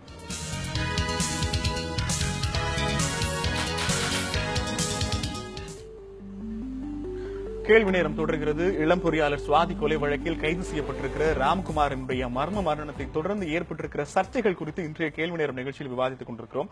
சிறப்பு விருந்தினர்களுக்கு போவதற்கு முன்பாக ராம்குமாரினுடைய வழக்கறிஞர் ராம்ராஜ் சிறைத்துறை அதிகாரிகளை தொடர்பு கொண்டு என்ன நடந்தது என கேட்ட ஒரு ஒலி ஆடியோ ஒன்று தொடர்ச்சியாக சமூக வலைதளங்களில் வலம் வந்து கொண்டிருக்கிறது. அதை தற்போது கேட்டுவிட்டு அதற்கு பிறகு தொடர்ச்சியாக இந்த விவாதத்தை தொடரலாம். இப்போது அந்த ஆடியோ கேட்கலாம். பொது சிறைச்சலைங்க. நான் ராம்குமார் வழக்கறிஞர் ராமராஜ் பேசுறேங்க. சார் சொல்லுங்க சார். அதாவது புழச்சிறையில ராம்குமார் ஏதோ சூசைட் பண்ணிக்கிட்டதாக தகவல் வருது எனக்கு நியூஸ் ஏஜென்சில இருந்து. சார் அப்படியெல்லாம் இல்ல சார், ஓபி கூட்டு போயிருக்காங்க முடியாம. அப்படியா? ஆமா சார், அவங்க வீட்டுக்கு போன் பண்ணி சொன்னானே. இப்ப என்னத்துக்கு என்ன முடியாம போச்சு அவனுக்கு திடீர்னு? நேத்து நல்லா தான் நான் பார்த்து இருந்தேனே. அப்படியா சார்? தெரியல சார், ஆக்சுவலா முடியலன்னு சொல்லி நம்ம டாக்டர் தான் கூட்டு போயிருக்காங்க. என்ன சார், நேற்று நான் அவனை பார்த்து ஒரு மணி வரைக்கும் நேற்று அவங்க கூட இருந்தேன். அப்படியா? அவரு என்கிட்ட டாக்டர் சொன்னது ஏதோ சாப்பாடு சரியில்லைன்ற மாதிரி சொல்லிக்கிட்டு நினைக்கிறேன். வேற ஒண்ணும் இல்ல. வேற ஒண்ணும் இல்ல, ராயப்பேட்டை கூட்டு போய் ஜஸ்ட் நாங்க யாரு ஹாஸ்பிட்டல் போனாலுமே வீட்டுக்கு இன்டிமேட் பண்ணுவோம் சார் எப்பயுமே. இந்த மாதிரி ஹாஸ்பிட்டல் போயிருக்காங்க அப்படின்றதுக்காக. நான் இதே தகவல் நியூஸ் ஏஜென்சி கேட்டா இதே தகவலை நான் சொல்லிடலாம். யார் சார்? இதே தகவலை சொல்லிடலாம். சொல்லிருங்க சார், ஏன்னா நான் வீட்டுக்கு இதே தகவல் தான் சொன்னேன். ஆக்சுவலா ஓபி போயிருக்காங்க, ஜஸ்ட் உங்க தகவலுக்காண்டி சொல்றேன் அப்படின்னு மட்டும். சரிங்க சார். Okay sir, thank you. நீங்க இது ஏன்ட்ட சொல்லிருக்கலாமே, நான் வீட்டுல பரபரப்பா கூட இருப்பாங்க. இல்ல எனக்கு எங்கிட்ட இருக்க நம்பர் ஒரு நம்பர் தான் சார். இல்ல, நான் என்னுடைய நம்பர் கொடுத்திருக்கேன். இல்ல அவரோட என்ஆர் அவர் கொடுத்தது இந்த ஒரு நம்பர் தான் எங்கிட்ட இருக்கு. உங்க நம்பர் வேணா கொடுங்க, நான் வேணா நோட் பண்ணி வச்சுக்கிறேன். என்னுடைய எண்ண சார் சொல்லுங்க, நோட் பண்ணி வச்சுக்கிறேன். 91 91 76 76 06 06 79 79 06 06. இன்னொரு நம்பர் 97 97 89 89 88 88 99 99 06. ராம்குமார் தரப்பு வழக்கறிஞர் ராம்ராஜ் சிறைத்துறை அதிகாரிகளுக்கு மாலை தொடர்பு கொண்ட போது கேட்ட ஒலி உரையாடலை இப்போது நாம் கேட்டோம். சிதம்பரம் சார், வீட்டுக்கும் வழக்கறிஞருக்கும் போன் பண்ணி உடம்பு சரியில்லை அதனால ஓபிக்கு கூட்டிட்டு போயிருக்கோங்கிறதா சிறைத்துறை அதிகாரிகள் சொல்லணும்னு எழுதப்பட்ட விதியா? இல்ல இது கண்டிப்பாக, ஏன்னா ராமராஜ் சார் அவருடைய பர்சனல் வழக்கறிஞர் முறையில அடிக்கடி போய் பார்த்திருக்காங்க, செஞ்சிருக்காங்க. அவர் தான் வழக்கு டிஃபெண்ட் பண்ணிட்டு இருக்காங்க. இதுல அவர்கிட்டயே முதல்ல சொல்லிருக்கலாம். இவர்கிட்ட மட்டும் இல்ல, வீட்டுல என்ன முதல்ல சொல்லிருக்கலாம். அவர் ஏன்டே சொல்லிருந்தா நானே சொல்லிருப்பேன் பக்குவமா கூட சொன்னார் அவரு. அது மாதிரி அப்படி கண்டிப்பா சொல்லிருக்கலாம். இல்ல வீட்லயும் சொல்லிருக்காங்க. ஆனா ஏன் இப்படி ஒரு தவறான ஒரு தகவலை அப்படி சொல்றாரு அப்படின்னு தெரியல. உடனே இடைநீக்கம் செய்யப்பட வேண்டும். இது இடைநீக்கம் உடனே, அதாவது பயந்துகிட்டு ஏதாவது பிரச்சனை சொல்லாம விட்டாங்களா, அல்லது அவர் சரியாயிருவாரு அதுக்கப்புறம் சொல்லிக்கலாம், முதல்ல ஒரு ஷாக் ஆயிருந்திருக்கு சொன்னாலும் தெரியல. பட் மிக தவறான தகவல் அவர் சொல்லிருக்கே கூடாது. அவர் இல்ல ரெண்டு சைட்டவே என்ன நடந்திருக்கு, உண்மை இந்த மாதிரி நடந்திருக்கு கேள்விகள் ஒரு சொல்லி உண்மையை சொல்லி தப்புதான், ரொம்ப தப்பு. ரெண்டு சிம்பிளான கேள்விகள். உண்மையிலேயே அவருக்கு உடம்பு சரியாம போயிருந்தாலோ இல்ல ஷாக் அடிச்சிருந்தாலோ எது நடந்ததோ அதைத்தான் அவங்க சொல்லிருக்கணும். கண்டிப்பா கண்டிப்பா அப்படி மாற்றி சொன்னதுங்கிறது ஏதோ ஒண்ணு திட்டமிட்டு இருக்காங்கிறது அர்த்தம். மேபி அப்படி கூட இருக்கலாம். ஆனால் நான் அப்படி நம்பல. நானு இதுல பெரும்பாலும் கீழ்நிலை காவலர்கள், இதுல யாரும் கான்சோல் மாதிரி தெரியுது, ஒரு சிறை காவலர் மாதிரி தெரியுது. ஏதோ பயந்துகிட்டு நம்ம இதுக்கு மேலதிகாரிகள் சொல்லிக்கிட்டு நம்ம கேட்டதுல இப்படி சொல்லிடலாம், ஆஃபீஸ் கொண்டு போயிருக்காங்க பாத்துக்காங்க அப்படிங்கிற சொல்லிடலாம் அப்படிங்கிற மாதிரி தவறான போக்கு. சிறைச்சாலையில் எது நடந்தாலும் பரவாயில்லை, மேலதிகாரிகள் சொல்லாமல் நாம எதுவும் சொல்லிவிடக் கூடாது என்பதால் ஏதோ ஒன்றை சொல்லியிருக்கலாம். அப்படிதான் நான் நினைக்கிறேன் நானு. ஆனா அது தவறானது, கண்டிப்பாக சொல்ல வேண்டும். ரொம்ப அவங்களுக்கு எல்லாம் கிளாஸ் எடுக்கணும், நிறைய ஒரு சென்சிடைஸ் பண்ணணும், இந்த மாதிரி எல்லாம் பண்ணக்கூடாது அப்படிங்கறது பண்ணணும், கண்டிப்பா பண்ணணும். நீங்கள் பாடம் கற்கும் வரை இந்த மாதிரியான மரணங்கள் தொடருமா? இல்ல, இது அதுக்கு சிவியர் ஆக்ஷன் எடுக்கணும். என்ன பண்றது, நம்ம சமூகத்துல இருந்தா போலீஸ் வருது, அது மாதிரி சமூகத்துல இருந்தா சிறைக்காவலர் வர்றாங்க. அவங்கள மனமாற்றத்தை கொண்டு வர வேண்டும். எனக்கு ரொம்ப ஆச்சரியமா இருக்கு. ராம்குமார் மட்டும் கிடையாது, தமிழ்நாட்டுல மட்டும் 2011ஆம் ஆண்டு வரைக்குமே கிட்டத்தட்ட விசாரணை கைதிகள்ல தற்கொலை செய்து கொண்ட கோயம்புத்தூர்ல மட்டும் 15 ஒரு நம்பர் சொல்லுது. நீங்க ஒரு விசாரணை கைதியாக இருக்கிற நபரை தற்கொலை செய்து கொள்கிற அளவிற்கான ஒரு சம்பவம் 2 சம்பவம் அல்ல, தொடர்ச்சியா சம்பவம் நடக்கிற போது அதுல இருந்து எந்த பாடத்தையும் நாம் கற்காமல் இருப்பது என்ன மாதிரியான சட்ட படிப்பினை காவலர்கள் படித்திருக்கிறார்கள் ஒரு கேள்வி எழுப்பலையா? இல்ல நீங்க சொல்றது ஒரு முக்கியமான தகவல் தான். அதாவது ஒவ்வொரு மனித உயிரும் ரொம்ப பிரசியஸ் தான், ரொம்ப மிக விலை மதிப்பற்றது, சந்தேகமே இல்ல. ரெண்டாவது, விசாரணை கைதி அப்படிங்கும் போது அவர் குற்றவாளியே இல்லை. அப்படி இருக்கும்போது அந்த மாதிரி அவருக்கு எந்த விதமான ஒரு இழப்பு ஏற்படக்கூடாது. அது ஸ்டேட் டோட்டலி ரெஸ்பான்சிபிள், அதுக்கு சந்தேகமே இல்லை. அது ஒன்றும் அப்படி இருக்கும்போது போலீஸ் இன்டைரக்டா போலீஸ் தான் முழுவதுமாக liable. போலீஸ்க்கு எனக்கு தெரிந்த காவல்துறை அதிகாரிகள் நான் குற்றம் சுமத்தல. ஆனா எனக்கு காவல்துறைக்கு ஏதேனும் பிரஷர் இருந்திருக்குமான்னு கேக்குறேன் நான். இல்ல, எக்ஸ்டர்னல் பிரஷர் இருந்திருக்கு. இல்லவே இல்ல. எப்பவுமே வழக்கை கண்டுபிடிக்க வேண்டும் அப்படிங்கறதுல ஒரு அவசர கதியில அல்லது ஒரு குயிக்கஸ்ட் மீன்ஸ்ல பண்ணணும் அப்படிங்கறதுல எக்ஸ்டர்னல் பிரஷர்னா வீடியோ பிரஷர். இந்த சுவாதி வழக்கை எடுத்துக்கொள்ளுங்களேன். வழக்கு பதிவு செய்து 2 நாளைக்குள்ள எல்லா டிவிலையும் பிடிக்கலங்கிறீங்க, போலீஸ் கையாளாத போலீஸ்ங்கிறீங்க. டக்குன்னு நீதிமன்றமே இது சூமோட்டோ வழக்கா எடுத்துக்கொண்டு 2 நாளுக்குள்ள பிடிக்கலன்னா போலீஸ் என்ன நீங்க எல்லாம் போலீஸ் உடனே சிபிஐக்கு மாத்தி இருக்கிறாங்க. சொசைட்டில ஏகப்பட்ட பிரஷர், பாதிக்கப்பட்ட நபர்கள் இருந்து ஏகப்பட்ட பிரஷர், ட்ரெமெண்டஸ் பிரஷர் ஒர்க் பண்றது. Commit mistakes. வழக்குல சம்பந்தப்பட்ட ஆட்களை பிடிக்கலங்கிறது ஒரு ஊடகம் சொல்லுது. பிடிக்க வேண்டிய இடத்துல இருக்கிற காவல்துறையை நாங்க பிடிக்க போறோம், எங்களுக்கு டைம் கொடுங்கன்னு கேட்டுட்டு உங்க வழக்கையும் கடமையும் பார்க்க வேண்டியது உங்க விஷயம். இது ஒரு ஸ்ட்ரெஸ் ஆகவும் இது ஒரு எக்ஸ்டர்னல் ஃபோர்ஸ் ஆகவும் வைத்து யாரோ ஒருவரை கைது செய்து நிப்பாட்டி விடுவது என்பது ரொம்ப எளிமையான விஷயமா இல்ல அப்படி சொல்லவே இல்ல. எக்ஸ்டர்னல் பிரஷரை ஹேண்டில் செய்வதற்கான பயிற்சி உங்களுக்கு கொடுக்கப்படலன்னு சொல்லுங்க. கண்டிப்பாக கொடுக்கப்பட்டிருக்கிறது. இருந்தாலும் போதிய பயிற்சி இன்னும் அளிக்கப்பட வேண்டும் என்று நான் கருதுகிறேன். கண்டிப்பாக இந்த மாதிரி விஷயம் நடக்கவே கூடாது. இப்ப அவர் சொல்ற ஊடகங்களினுடைய பிரஷர் காரணமாகவே சில வழக்குகளை 2-3 நாள்ல முடிச்சாங்க டைம் காவல்துறைக்கு இருக்குங்கிறது உண்மையா? அதாவது காவல்துறைக்கு அந்த பிரஷர் இருக்கலாம். ஆனா இந்த பிரச்சனை பொறுத்த மட்டும் இன்னைக்கு அங்கே ஒரு ராம்குமார் இறந்து போனது அல்லது கொல்லப்பட்டது அப்படிங்கிறதுக்கு முழுக்க நம்ம அங்க இருக்கக்கூடிய காவலர்கள் மட்டும் நம்ம குற்றம் சொல்ல முடியாது. இதுல போலீஸுக்கும் இதுல பங்கு இருக்கிறது. இன்னும் சொல்ல போனா நீதித்துறைக்கும் பங்கு இருக்கு. ஏன்னா இந்த ஜுடிஷியல் கஸ்டடியில சாகக்கூடிய பல்வேறு மரணங்களும் காவல்துறையுடனுடைய ஒப்புதலுடனும் சேர்ந்து திட்டமிட்டதுடன் தான் செய்யப்படுது. ஒரு உதாரணம் சொல்றேங்க. ஒரு 6-7 ஆண்டுகளுக்கு முன்னர் இங்க ராஜாராம் கண்ணன் அப்படின்னு சொல்லி 2 தமிழ் தேசிய தீவிரவாதிகள் உள்ள கைது செய்யப்பட்டவர்கள் சிறையில் இருந்தாங்க. அவங்க உள்ள கொல்ல போறோம்னு சொல்லி போலீஸ் அவங்கள்ட்ட சொல்லிட்டே போகுது. அவர்கள் வர்றவங்க போறவங்க அத்தனை பேர்ட்டையும் மனித உரிமை போராளிகள் அவ்வளவு பேர்ட்டையும் சொல்லிட்டே இருக்காங்க. இது தொடர்பாக கோர்ட்லயும் கேஸ் எல்லாம் போடுறோம். கோர்ட்ல கேஸ் வரும்போது நீதித்துறை அவங்க போலீஸ் தரப்பு என்ன சொல்றாங்க, அப்படிலாம் எங்களுக்கு எதுவும் திட்டம் இல்லைங்கிறாங்க. ஆனால் என்ன நினைச்சுன்னா அடுத்த சில நாட்களில் அவங்க 2 பேரையும் வெளியில ஜுடிஷியல், அதாவது இந்த எக்ஸ்டென்ஷனுக்காக கொண்டு போறோம்னு சொல்லி அழைச்சு போறாங்க. அப்போ இந்த ஜெயில் எங்க இருந்துச்சு பாத்தீங்கன்னா இங்கே நம்ம சென்ட்ரல் ஸ்டேஷன் பக்கத்துல இருந்தது. எனவே அவர்கள் கொண்டு போக வேண்டியது இது நீங்க சைதாப்பேட்டை கோர்ட்.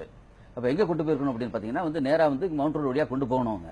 ஆனா கொண்டு போயிட்டு திரும்பி வரும்பொழுது இந்த ரூட்ல வராமல் கோட்டுப்புறம் வழியாக அவங்க டைவர்ட் பண்ணி அங்க இருக்க நீங்க பஸ் போக்குவரத்து எல்லாம் நிறுத்திட்டு அவங்களை ரோட்ல இறக்கி வச்சு சுட்டு கொண்டாங்க.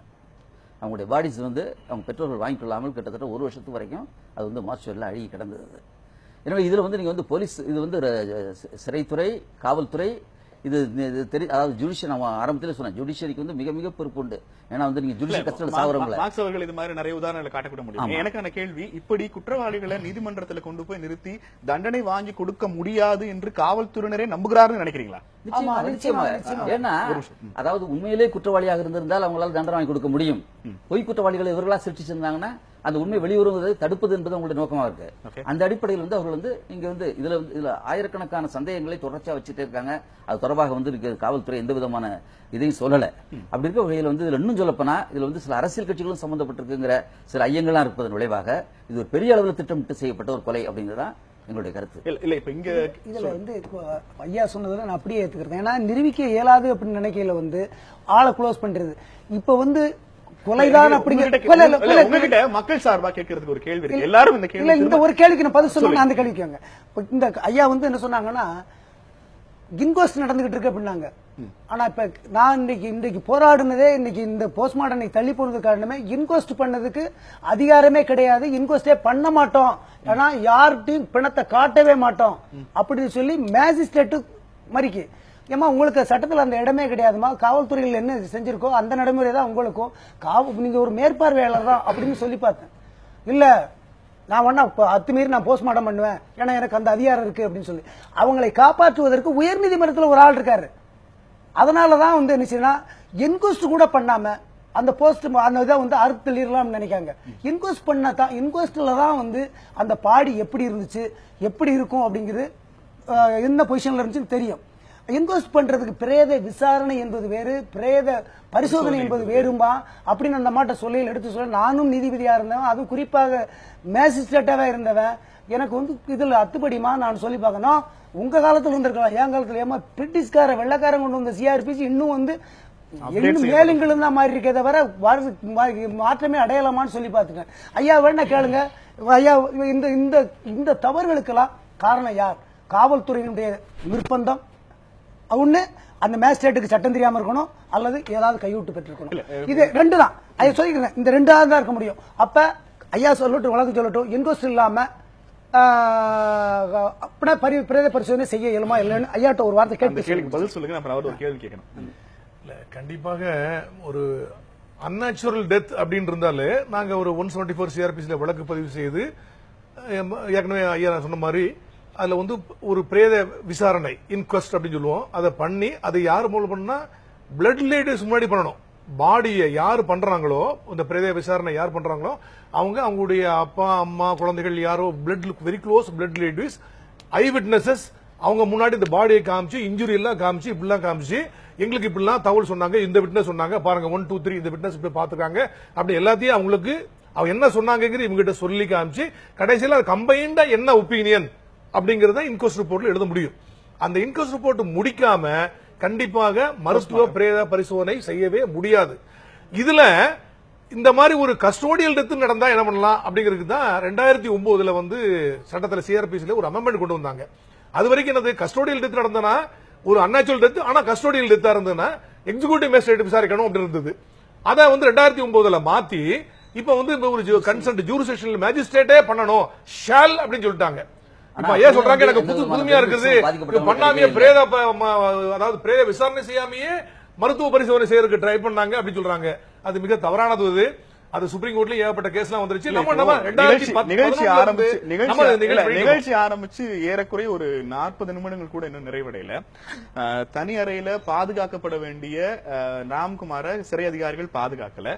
குறைந்தபட்சமா அவருக்கு மின்சார ஒயர் எட்டுகிற இடத்துல இருக்கக்கூடாது, ஆனா அது எட்டுகிற இடத்துல இருந்திருக்கிறது. இருந்திருக்க வேண்டிய சிசிடிவி கேமரா அங்க இல்ல. தகவல் சொல்ல வேண்டிய நபருக்கு முறையா தகவல் சொல்லாம அவருக்கு வயிற்று போக்கு ஃபுட் பாய்சன் சொல்லியிருக்காங்க. பிரேத விசாரணைன்னு ஒண்ணு இப்போது வரைக்குமே நடக்கலன்னு அவருடைய குற்றச்சாட்டு மேஜிஸ்ட்ரேட்டே கேட்க மாட்டேங்கிறான்னு சொல்றாங்க. அடிப்படையில வழக்கு விசாரணைக்கெல்லாம் போக வேண்டாம். ஒரு 40 நிமிடத்தில் சிறைத்துறை குறைந்தபட்சமாக காப்பாற்றி இருக்க வேண்டிய முக்கியமான 5-6 விஷயங்களை காப்பாற்றவில்லை என்றால் யாரை காப்பாற்றுவதற்காக இதையெல்லாம் நீங்கள் காப்பாற்றாமல் இருந்தீர்கள் ஒரு கேள்வி வரலையா? இல்ல, கண்டிப்பா நீங்க சொல்லலாம் உண்மைதான். இல்ல, நியாயமான சந்தேகங்கள் தான், சந்தேகமா சொல்லல. இந்த சந்தேகங்கள் கண்டிப்பா சந்தேகத்துக்கு பதில் கண்டிப்பாக கிடைக்கப்பெற்றே ஆக வேண்டும். சந்தேகத்தின் சந்தேகமே இல்ல கொடுக்க போறீங்க. இல்ல ஒரு நிமிஷம் யார் குற்றவாளி என்பது தெரியணும் இல்லையா? முதல்ல சுவாதி கொலைக்கு இவர்தான் குற்றவாளி என்று கைது செய்தார்கள். இப்ப இவருடைய மரணத்துக்கு காரணமானவர்கள் யார் என்று கண்டுபிடிக்கப்பட வேண்டும் இல்லையா? கண்டிப்பாக இந்த நியாயமான சந்தேகங்கள் தான். ஆனால் பொது ஊடகங்கள் வைத்து விவாதிக்கப்பட வேண்டிய விஷயங்கள் இல்ல.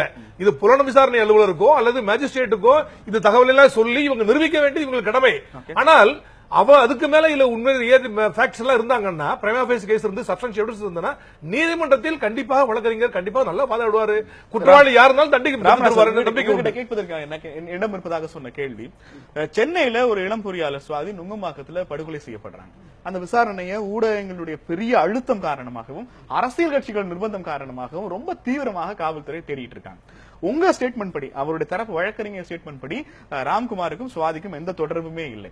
குறைந்தபட்சமாக எந்த விதமான ஆதாரமுமே இல்லாமல் ஒரு டீம் இங்கிருந்து கிளம்பி போய் பாளையங்கோட்டை மீனாட்சிபுரத்தில் இருக்கிற ராம்குமாரை கைது செய்வது என்பது எந்த வகையிலுமே யோசிக்க முடியாத கற்பனையாக இருக்கிறது. இங்க எங்கேயாவது ஒரு இடத்துல லிங்க் இருந்து சந்தேகத்தின் பேர்ல கூட அரெஸ்ட் பண்ணலாம். உங்களை பொறுத்த வரைக்கும் எந்த தொடர்பும் கிடையாது. ஆனா எப்படி கரெக்டா இந்த ட்ராக்ல வந்து அந்த லிங்க் தான் நான் சொல்றேன். அங்க லிங்க் இருக்கு.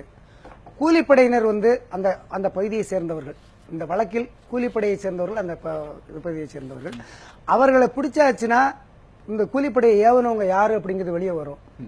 அதனால வந்து என்ன செய்யறாங்கன்னா, அப்பாவி அங்க தேடி போயில முதல்ல என்ன சொல்றான், முத்துக்குமார் வீடு எதுன்னு தான் கேட்கறாங்க, ராம்குமார் வீடு எதுன்னு கேட்கல.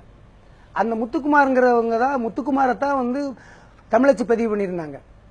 அந்த முத்துக்குமாருக்கு பதிலா ராம்குமார் ஒரு நீதிபதியாக இருந்தோம். எனக்கு அடிப்படை கேள்வி, எந்த விதமான முகாந்திரமும் இல்லாமல் சென்னையில காவல்துறை அதிகாரிகள் எல்லாம் கூடி சுவாதி கொலை கேஸ்ல நாம ஒரு ஆளை கண்டுபிடிச்சாமனோ நேரா இங்க இருந்து பாளையங்கோட்டை கிளம்பி போய் மீனாட்சிபுரத்துல யாராவது ஆடு மேய்ச்சிருக்கிற நபரை முடிக்கணும். ஒரே நிமிஷம். அப்படி முடிப்பதற்கு, அப்படி திட்டமிடுவதற்கு ஏதேனும் சாத்தியம் இருக்கிறதான்னு கேட்கிறேன். நீங்க இப்ப சிறை வட்டாரத்துல சிறைத்துறையில என்னென்ன விதிகள் மீறப்பட்டிருக்குதுன்னு உங்க சார்பா நான் ஒரு பெரிய பட்டியல் வாசிச்சேன். காவல்துறை தரப்புல இருந்து எனக்கு இருக்கிற கேள்வி, எந்த முகாந்திரமும் இல்லாமல் இவ்வளவு தூரம் டிராவல் பண்ணி போய் ஒரு ஆளை முகாந்திரம் இருக்குன்னு சொல்றேன். என்ன முகாந்திரம்? முகாந்திரம் வந்து கூலிப்படையை சேர்ந்தவர்கள் அந்த ஏரியாவில் தான் இருக்காங்க. அந்த ஏரியாவில இருந்து ஒரு இன்னசென்ட் அரெஸ்ட் பண்ணணும் காவல்துறையோட அஜெண்டா இல்ல. அந்த ஏரியாவில முத்துக்குமாரத்தான் கைது பண்ணி இதே மாதிரி இது பண்ணி க்ளோஸ் பண்ணிடணும்னு நினைக்காங்க. ஆனால் என்ன தகவல்களாக என்ன செய்தாங்கன்னா, ராம்குமாரை அரெஸ்ட் பண்ணியிருந்தாங்க. இதுதான் அங்க நடந்தது. அப்ப அந்த காலத்தை அறுத்துட்டு அவர் வந்து பேச முடியாது அப்படின்னு சொல்றாங்க. 5-6 நாளைக்கு பேச முடியாதுங்க. எப்படி 5-7 நாளைக்கு? நீங்க சொல்ற வாதத்தின்படி எனக்கு இருக்கிற கேள்வி, முத்துக்குமார் அரெஸ்ட் பண்ண போனவங்க ராம்குமார் அரெஸ்ட் பண்ணிட்டாங்க. அரெஸ்ட் பண்ணி கோர்ட்ல ஒரே நிமிஷம் நான் முடிச்சறேன். முத்துக்குமார் அரெஸ்ட் பண்ண வேண்டியவங்க ராம்குமார் அரெஸ்ட் பண்ணிட்டாங்க. அப்ப முத்துக்குமார் கழுத்து அறுக்கிறதுக்கு எதுக்கு பதிலா ராம்குமார் கழுத்து அறுத்தாங்க? அவங்களே அரெஸ்ட் பண்றதானே? அறுத்துக்கிட்டு தானே அவங்க பிடிக்கிறாங்க முதல்ல. என்னுடைய கேள்வி இல்ல நீங்க ரொம்ப சிம்பிள்ங்க. தமிழ்நாடு எதிர்பார்க்கிற ஒரு வழக்குல முத்துக்குமார் தான் குற்றவாளி நீங்க சொல்றீங்க. முத்துக்குமார் அப்படி சொல்லல. முத்துக்குமார் என்ற நபரை தேடி போறாங்க. முத்துக்குமார் நபரை தேடி போய் ராம்குமார்னு ஒருத்தர் அரெஸ்ட் பண்ணா பிடிச்சிக்கிட்டு அதுக்கு பிறகு முத்துக்குமார் வீடு தானு கேட்டுட்டு முத்துக்குமார் அப்பா தானே நீங்க அவரை கூட்டிட்டு போறாங்க. ஐயோ நான் ராம்குமார்னு ஒண்ணுதான் உடனே வண்டியில தூக்கிட்டு ஓடியாராங்க. அறுத்துருந்தாங்க, இது பண்ணிருந்தாங்க. அதுக்கு பிறகுதான் அவங்களுக்கு தெரியுது ஏதோ தவறு பண்ணிட்டோம். அப்ப அந்த தவறவே நியாயப்படுத்துவோம். இதுதான் இல்ல இந்த சித்தரன் சார் இதற்கு வாய்ப்பு இருக்கு. இதுல நிச்சயமாக இல்ல. இது வந்து மிக சரியான கற்பனை. நண்பர் வந்து நீங்க வந்து தெரிந்தவர். நான் முடிச்சுக்கிறேன். பதில் அளிக்கிறேன். ராமராஜ் அவருக்கு பேசுறதுக்கு பதில் கொடுங்க. நீங்க பதில் சொல்லுங்க. நீங்க பேசும்போது நான் தேடவே இல்லை. கற்பனைன்னு சொல்லலாம். இப்போ அவங்க வந்து வழக்கறிஞர் மட்டும் இல்ல, முன்னாள் நீதிபதியும் கூட. நல்ல சட்டம் மிகவும் நன்றாக தெரிந்தவர். இந்த மாதிரி வழக்குகள் பல்வேறு வழக்குகளை சரி பண்ணது. காவல்துறை அப்படி வந்து பொய்யான ஒரு வழக்கு ஜோடிச்சு ஒரு நபர் மேல நாங்க வந்து அரெஸ்ட் பண்ணி நீதிமன்றத்துல காவலுக்கு உட்படுத்தினா ஐயா வந்து காவலுக்கு ஏற்க வேண்டிய அவசியமே கிடையாது. ஏதாவது கொடுத்தா இல்ல நீங்க சொல்ற எல்லா விஷயமும் பொதுவாக ராம்குமார் வெளியில வந்து பேசியிருந்தாங்க. மிக வருத்தத்துக்குரிய பேசாதீங்க. ஒரு ஜனநாயக நாட்டில் ஒரே நீங்க கடைசியா சித்தனன் சார் ஒரே நிமிஷம் சித்தனன் சார் இங்க கேள்வி என்பது அவர் ஒரு குற்றச்சாட்டை முன்வைக்கிறார். அந்த குற்றச்சாட்டுக்கு எல்லா குற்றச்சாட்டுக்கு எல்லா வகையிலும் பொருந்துகிற மாதிரி கடைசி வரைக்கும் ராம்குமாரை ஊடகங்கள் கொண்டு வந்து நிறுத்தல.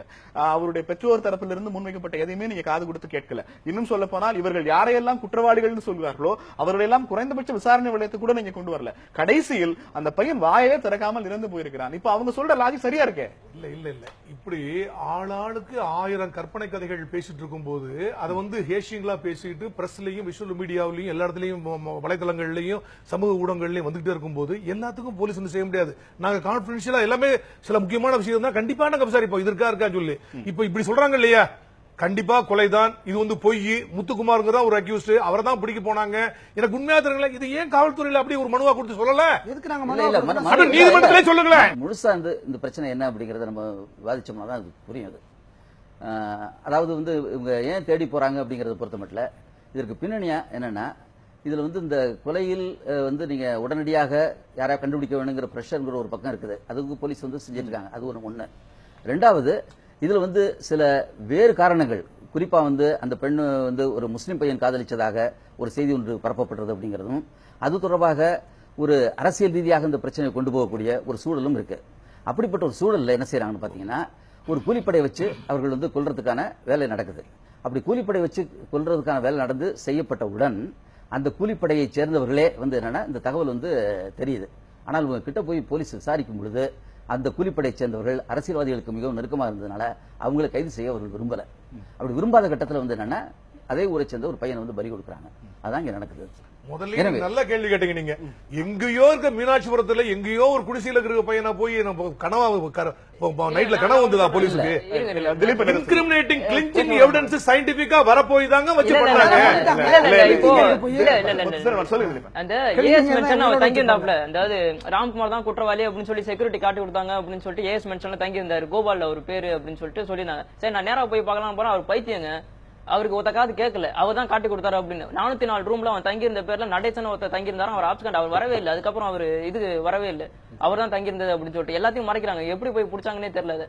யாரு அவங்க தவறு சொல்ல நம்ம சராசரியா பேசிக்கிறதுக்கான அதே சித்தரன் கேட்ட கேள்விதான். எனக்கு நான் இந்த வழக்குல எந்த விதமான கோணமும் நான் நேரா போய் ஒரு காவல்துறையினுடைய விசாரணை, இந்த டிராவல் எப்படி சாத்தியமாகும் நான் கேட்கிறேன். சென்னையில இருந்து பாளையங்கோட்டைக்கான டிராவல்ல ஒரு க்ளூ கூட கிடைக்காம எப்படி போவாங்க நீங்க நினைக்கிறீங்க? யார் கொலை செஞ்சாங்களோ அந்த கொலை செஞ்ச பார்ட்டியிலே உங்களுக்கு தகவல் சொல்றாங்க. அவங்களுக்கும் போலீஸ்க்கு நெருக்கமான உறவு இருக்கு. இல்ல இதுல விஷயம் என்னன்னா, அவர் சார் சொல்றாங்க இல்லையா, நீங்க நீதிமன்ற நடைமுறை தெரிஞ்சவங்க, நீங்க சொல்ற மாதிரியான காரணங்களே காவல்துறை செய்திருக்க கூடும். ராமராஜ் மாதிரியான ஒரு தரப்பு வழக்கறிஞர் என்ன செய்திருக்க முடியும்? என்ன செய்திருக்க முடியும்னா, அவங்க வந்து பெட்டிஷன் கொடுத்திருக்கலாம். இந்த விஷயங்களை என்ன பொறுத்த மட்டும் என்னன்னா, இந்த மாதிரியான சந்தேகங்கள் அத்தனையும் எப்பொழுதும் பதிவு செய்வது என்பது எப்பொழுதுமே வந்து பாதிக்கப்பட்டவங்களுக்கு லாபமா இருக்கும். அது செஞ்சிருக்கணும். அது பதிவு பண்ணணும். இல்ல அது ஒண்ணு இல்ல ஒண்ணு கேளுங்க, முடிச்சிடறேன். அவர் பதிவு பண்றது இருக்கட்டும். இன்னொரு பக்கம் அவர் கேட்டார் இல்லையா, அது எதுவுமே இந்த குற்றச்சாட்டுகள் வந்து நீங்க வந்து கவனத்தை கொண்டு வரலன்னு சொல்லி, மீடியாவில் வந்து நீங்க சோசியல் மீடியாவில் மிக விரிவாக தெளிவாக நபர்கள் பெயர்களை குறிப்பிட்டு இன்னார்கள் கொலை செஞ்சாங்க, இதற்கு பின்னாடி இந்த அரசியல்வாதி இருக்காரு அப்படின்லாம் சொல்லி, அதற்கு அடிப்படையில் வந்து என்னன்னா அந்த அரசியல்வாதி வந்து ஒரு போலீஸில் ஒரு புகார் கொடுத்து அந்த புகாரின் அடிப்படையில் இந்த பையன் அழைச்சிட்டு போய் அவர்கள் சித்திரவதை பண்ணியிருக்காங்க, இன்னொரு பெண் மேலையும் வழக்கு போடுறதா வந்து மிரட்டியிருக்காங்க. இவ்வளவு நடந்திருக்கு. அப்ப அந்த பாருங்க, அந்த பெண் என்ன சொல்றாங்கன்னா இது வந்து சேலஞ்ச் பண்றாங்க, இது வேணா என்கிட்ட வந்து விசாரிங்கன்னு சொல்லி. அப்படி இருக்கும்போது இது மாதிரியான ஒரு சென்சிட்டிவ் வழக்குல ஏன் காவல்துறை அந்த பெண்ணை போய் விசாரிப்பதற்கும் இது என்ன அடிப்படையான ஆதாரங்கள் இருந்துச்சுன்னு சொல்லி கேட்பதற்கும் எந்த விதமான முயற்சி செய்யப்படல அப்படிங்கறது நம்ம கவனத்தில். உங்களுக்கான ஒரு கேள்வி ஒண்ணு இல்ல, இந்த வழக்குல தமிழ்நாடு கவனிச்சுக்கிட்டு இருக்கு. திலீபன் மகேந்திரனோ இல்ல மற்ற நண்பர்களோ எங்களுக்கு இந்த வழக்குல சில ஆதாரங்கள் கிடைச்சிருக்கு, இவங்க மேல எங்களுக்கு சந்தேகம் இருக்குன்னு ஒரு தகுதி முன்வைக்கிறாங்க. சந்தேகத்தை விசாரணை அதிகாரி குறைந்தபட்சமா தனக்கு கிடைச்சிருக்கிற கூடுதல் தகவல்னு நம்பி குற்றம் சாட்டப்பட்டவர்கள்ட்ட எப்படி உங்களுக்கு இந்த வழக்கோட தொடர்புடையதுன்னு அவர்கிட்ட விசாரணை நடத்தாமல் யார குற்றம் சுமத்துறாங்களோ அவங்க சொல்றாங்கிறதுக்காக இவர்களை கைது செய்வது என்பது என்ன மாதிரியான சட்டபூர்வமான நடைமுறை? இது சரியான கேள்வி. அது இல்ல இன்னொன்னு கேள்வி பதில் சொல்லிட்டு அப்புறம் அடுத்த கேள்வி சொல்லுங்க. இது சரியான கேள்வி. இந்த மாதிரி ஒரு சென்சிட்டிவ் வழக்குல வந்து லட்சக்கணக்கான ஹேஷியங்கள் வந்துகிட்டே இருக்குது. நிறைய மோட்டிவ்ஸ் பேஸ்புக்லயும் வாட்ஸ்அப்லயும் பார்த்தோம்னா ட்விட்டர்லயும் பார்த்தோம்னா ஏகப்பட்ட கதைகள்.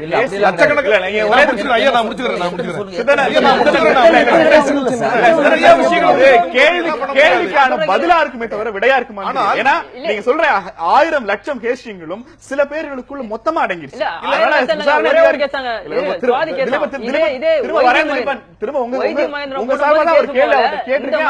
திலீபன் மகேந்திரன் போதும்போது உள்ளத்துக்கு போறாங்க பண்ணல, அதுவும் அம்மனமா போடுறாங்க, ஜட்டிகிட்டி எல்லாம் எதுவும் கொடுக்கல. அது இருங்க, இவ்வளவு இது பண்ணும். அதுவும் பேஸ்புக்ல தேடப்படும் குற்றவாளி ஆப்ஸ்காண்ட் 38 வழக்குல இருக்கான், கருப்பு முருகானந்தம் அப்படின்னு சொல்லிட்டு இருக்காப்ல. பிஜேபி முழுக்க இந்துத்துவா கும்பல் இருக்கு. இதுல பிஜேபியில இருக்கிற கருப்பு முருகானந்தம் ஆப்ஸ்காண்ட்ல உள்ளவன். அவன் வந்து என் மேல வழக்கு கொடுத்து, சாரி அவன் சொல்றேன், அவர் வந்து என் மேல வழக்கு கொடுத்து என்ன வந்து கைது பண்ணாங்க. எங்கன்னா திருவாரூர்ல வழக்கு கொடுக்குறாங்க, அவங்க வந்து சென்னையில வந்து கைது பண்றாங்க. கைதுனா அவங்க வந்து என்ன வேளாங்கண்ணில புடிச்சதா அவங்க வந்து மென்ஷன் பண்றாங்க. அது போட்டது 63D ஆக்ட் அப்படிங்கிறது தான்.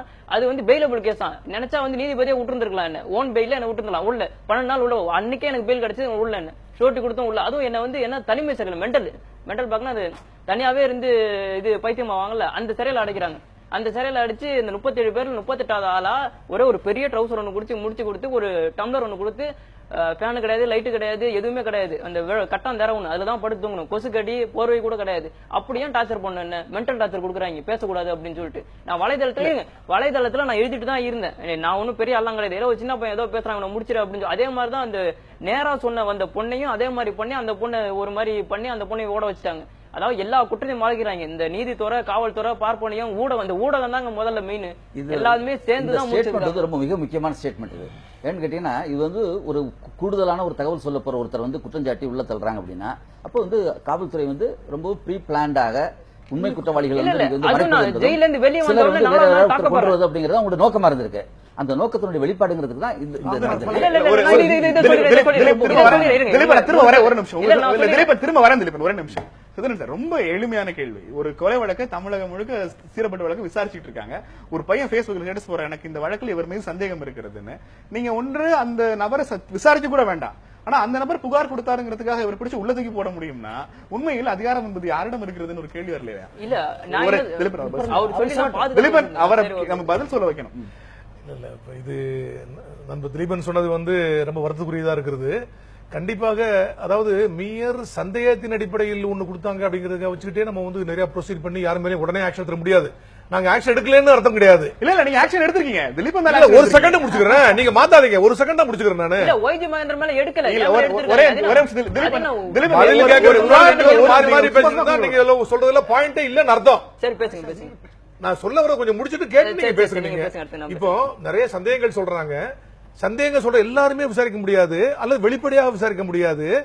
நாங்க விசாரிக்கலன்னு அர்த்தம் கிடையாது. நிறைய விஷயங்கள் ரொம்ப ரகசியமா 1000 விசாரிப்போம். நாங்க இது இருக்குமா அது இருக்குமா சொல்லி எலிமினேட் பண்ணி எது கரெக்டான எவிடன்ஸா இருக்கும், ஏதாவது லீடு வருதான்னு நிறைய பார்ப்போம். அத்தனையும் நாங்க பொது ஊடகத்துக்கு சொல்ல முடியாது, வெளியும் நாங்க சொல்ல முடியாது. நீதிமன்றத்துக்கு கடைசியில யார் குற்றவாளி அதான் சொல்ல முடியும். ஆனா இவர் நண்பர் இவரும் இன்னொரு சகோதரி யாரோ வந்து உண்மையான தகவல் தெரியும், எங்களுக்கு சந்தேகமா இருக்கு அப்படின்னு சொல்லி சொன்னாங்க. அதுல போய் நாங்க போய் தகவல் சொல்ல போனவங்க எங்களுக்கு ஹெல்ப் பண்ணாம எங்களை பிடிச்சு உள்ள போட்டாங்க, வாய்ஸ் பண்ணிட்டாங்க அப்படி சொல்றாங்க இல்லையா. இது வந்து மிக வருத்தக்குரிய தகவலா தெரிகிறது. உண்மையில் என்ன நடந்தது, என்ன ரிப்போர்ட் யார் கொடுத்திருக்காங்க அப்படிங்கிறது தெரியாது. தெரியாம அதுல முழுமையா பேச முடியாது. ஆனால் இந்த மாதிரி தகவல் கொடுக்க போறவரை மேல கேஸ் ஃபாய்ஸ் பண்ணாங்கன்னா மிக கண்டனத்துக்குரியது. சிதறன் சார், ஒரே நிமிஷம். ஒரே நிமிஷம். சிதறன் சார், நீங்க சிதறன் சார், ஒரே நிமிஷம். ஓய்வு பெற்ற காவல்துறை அதிகாரி என்கிற அடிப்படையில் தான் உங்களை கூப்பிட்டுருக்கோம். உங்களை கார்னர் செய்வது என்பது இந்த நிகழ்ச்சியோட நோக்கம் அல்ல.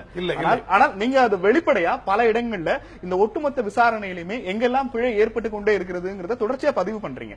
என்னுடைய கேள்வி, இத்தனை பிழைகளுக்கு மத்தியில் நடந்த விசாரணையில் இறுதியாக நடைபெற்ற மரணம் தற்கொலையாகத்தான் இருக்கும் என்று எப்படி நம்ப முடியும்?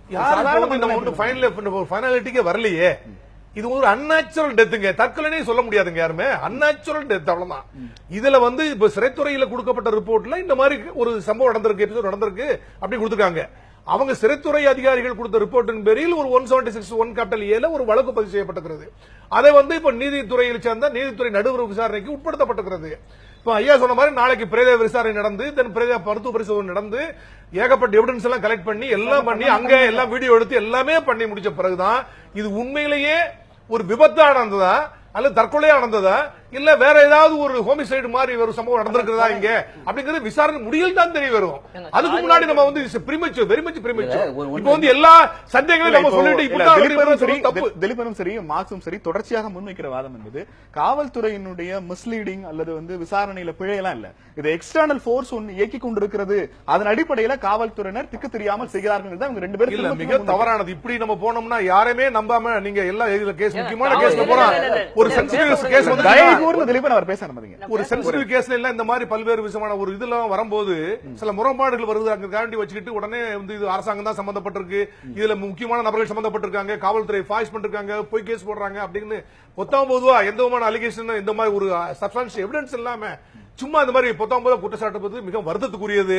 நம்ம ஜனநாயக நாட்டுல போலீஸ் ஆதாரங்களோடு நம்பி ஆகணும். ஆதாரங்களோடு ஐயாவுக்கு தெரியாதுல்ல, ஆதாரங்களோடு ஒரே ஒரு ஆதாரங்களோடு முன்வைத்த காவல்துறை மீதான எல்லாமே அனுமானங்கள் இல்ல காவல்துறை காவல்துறை மீது இதுவரை ஆதாரங்களோடு முன்வைத்த குற்றச்சாட்டுகளுக்கு முறையான பதில் கிடைத்திருந்தாலே இந்த மாதிரியான ஹேஷியங்களுக்கே வழி இருந்திருக்காது. சொல்லக்கூடிய எனக்கு இவங்க சந்தேகமா இருக்கலாம், போலீஸ் பதில் சொல்ல முடியாதுங்க, சொல்லக்கூடாதுங்க. இன்வெஸ்டிகேஷனுடைய போக்கையே மாத்தி ஒண்ணு இல்லைங்க. அந்த பையன் தப்பா பொய் சொல்லியிருந்தானா நீங்க பொய் சாட்சி சொல்லியிருக்காங்க, வழக்கு அது கரெக்ட். அவர் என்ன எந்த என்னுடைய கேள்வி, இவர்கள் திட்டமிட்டு கொடுத்த தகவல் அடிப்படையில் கண்டிப்பாக விசாரணை நடத்தப்பட்டிருக்க வேண்டும். அதுல கேஸ் ரிஜிஸ்டர் பண்ண மாதிரி இருந்ததுன்னா பண்ணிருக்கலாம், இல்லன்னா வேற அது ஒரு கான்ஃபரன்ஸ் இன்ஃபர்மேஷன் இருந்ததுன்னா என்ன லீடு கிடைக்குது, என்ன மாதிரி தகவல் கிடைக்குது கண்டிப்பா விசாரிச்சிருக்கலாம். ஆனா இவர் மேல கொடுக்கப்பட்ட ரிப்போர்ட் என்ன ரிப்போர்ட், யார் கொடுத்தாங்க ரிப்போர்ட் நமக்கு தெரியாம பேசுறது உசிதமா இருக்கு. தொடர்ந்து பேசலாம். தொடர்ச்சியாக தமிழகம் முழுக்க கேள்விகளை எழுப்பி இருக்கிற ராம்குமாரின் மரணம் குறித்து இன்றைய கேள்வி நேர நிகழ்ச்சியை பேசிக் கொண்டிருக்கிறோம். இன்னும் சில கேள்விகள் நமக்கு இருக்கிறது, தொடர்ந்து பேசலாம் ஒரு சிறிய இடைவேளைக்கு பிறகு.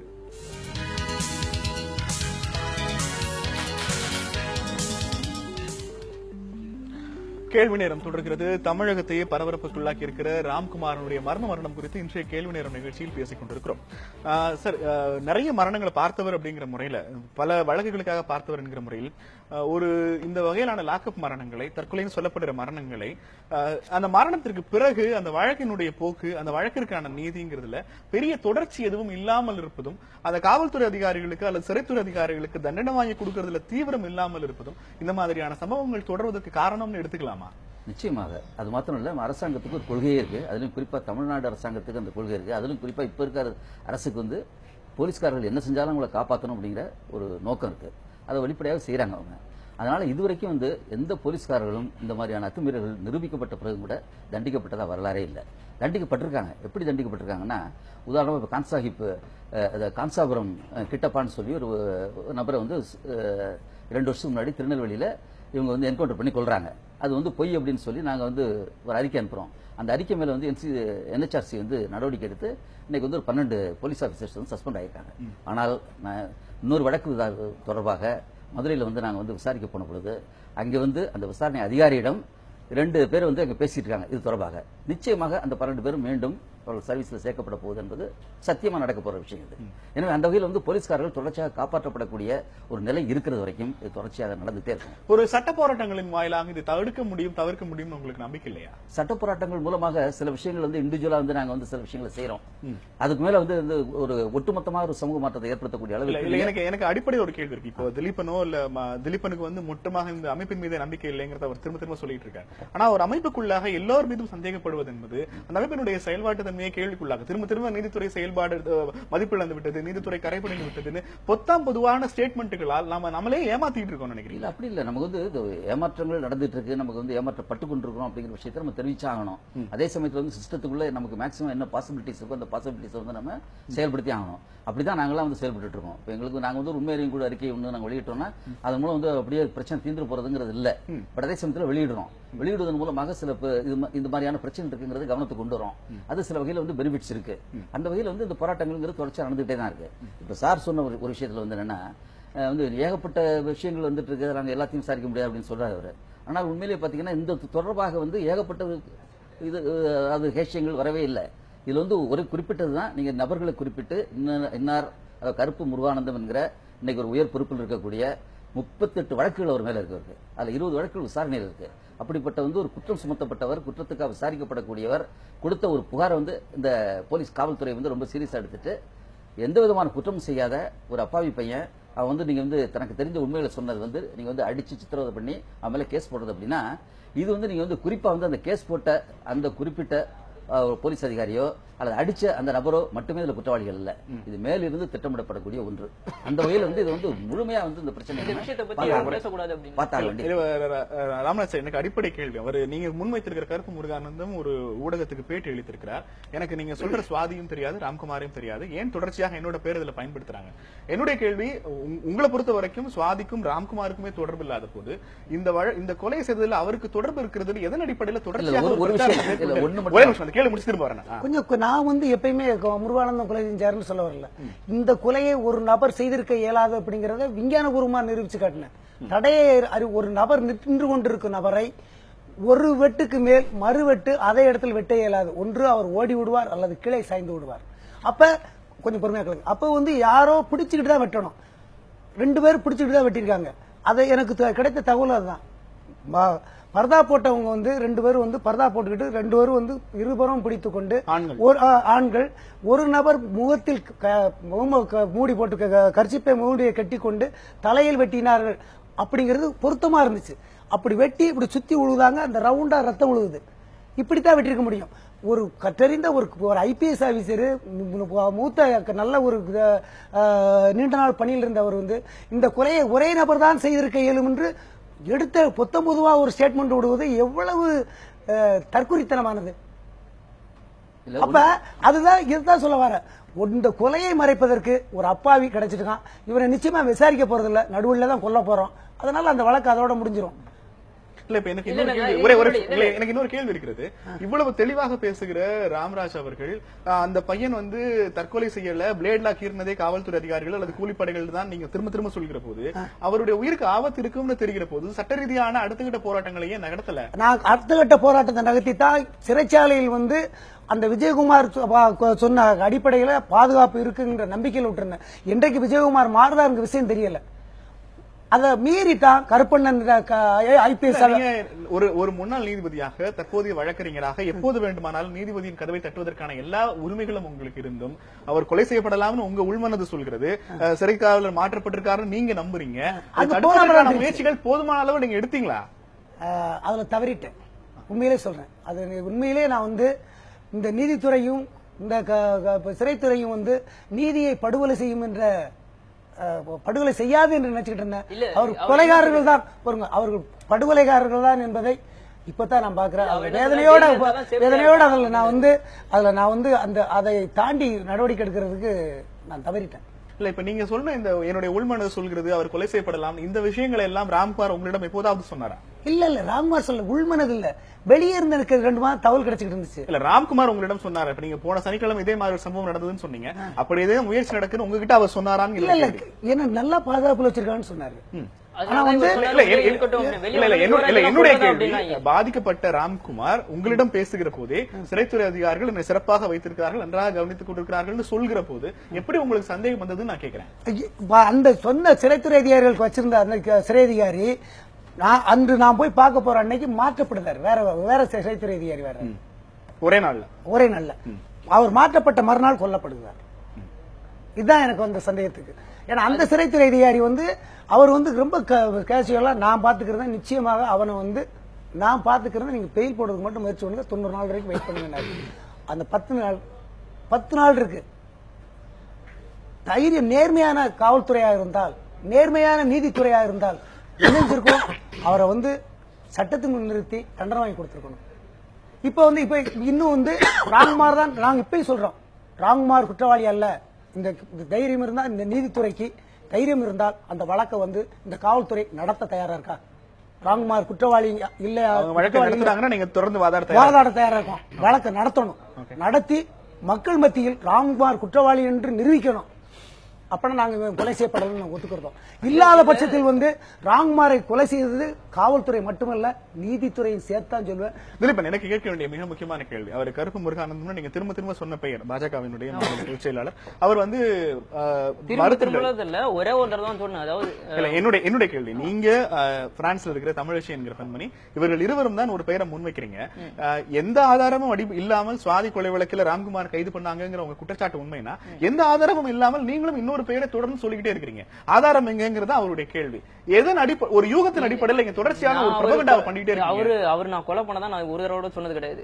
அதாவது கொலை பண்ணவங்களுக்கு அவர் பாதுகாப்பு கொடுத்தாதான் சொன்னேன். அதாவது எனக்கு வந்து எதன் அடிப்படையில் சொன்னீங்க? அதாவது எனக்கு எப்படி சொன்னாருன்னா, எனக்கு குழந்தை எதன் அடிப்படையில் எனக்கு எப்படி தான் வந்ததுன்னா, திருநெல்வேலிக்கு நான் போயிருக்கேன், நான் 4-5 தடவை போயிருக்கேன். எனக்கு வந்து ஒருத்தர் சொன்னாரு, இது மாதிரி இருக்கு, எனக்கு குழந்தை குட்டி இருக்கு, எனக்கு எல்லா விஷயமும் தெரியும், ஆனா நான் வெளியே சொன்னா கொண்டுருவாங்க, எனக்கு பயமா இருக்கு அப்படின்னு சொல்லிட்டு என்கிட்ட சொன்னாரு. இப்ப நானும் உங்க கூட வரேன்.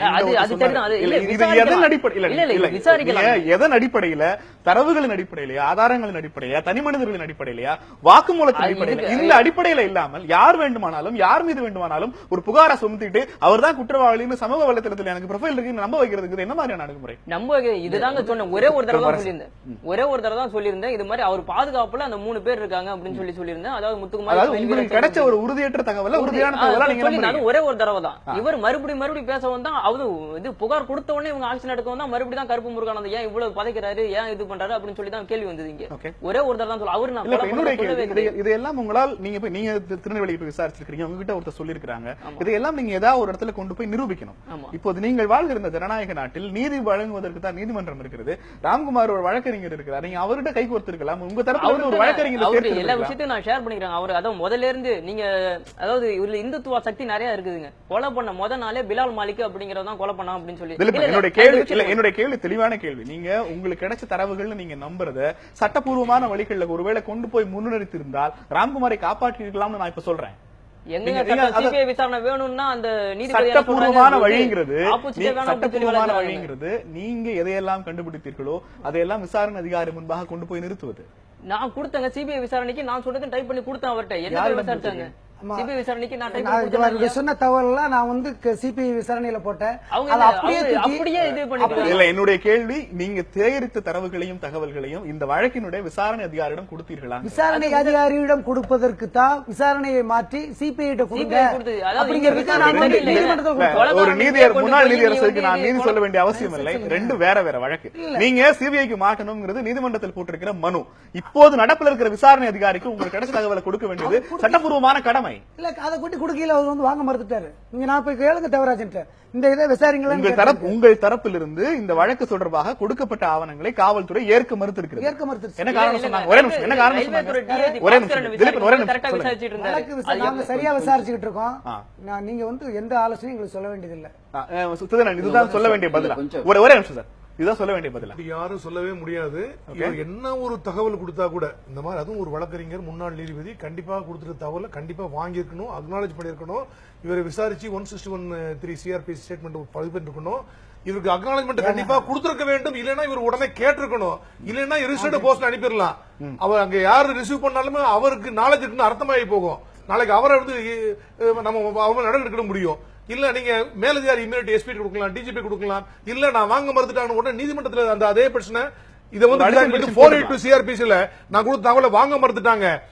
இதுல இதன் பேர்ல விசாரணை நடத்தப்பட வேண்டும் அப்படின்னு சொல்லி 482 சிஆர்பிசி அழகா நீதியை பற்றி தெரியும். ஆனா நண்பருக்கு வந்து நீதிமன்றத்தில் நீதிபதியான அவருக்கு நீதிமன்றத்தின் மீது நம்பிக்கை இல்லைன்னா அப்புறம் என்ன சொல்ல முடியும்? நீதிமன்றத்தின் மேல எனக்கு மட்டும் நம்பிக்கை இல்லைங்க, இந்த மக்களை நம்பிக்கை இழந்து விட்டுட்டு இருக்காங்க. முடியாது.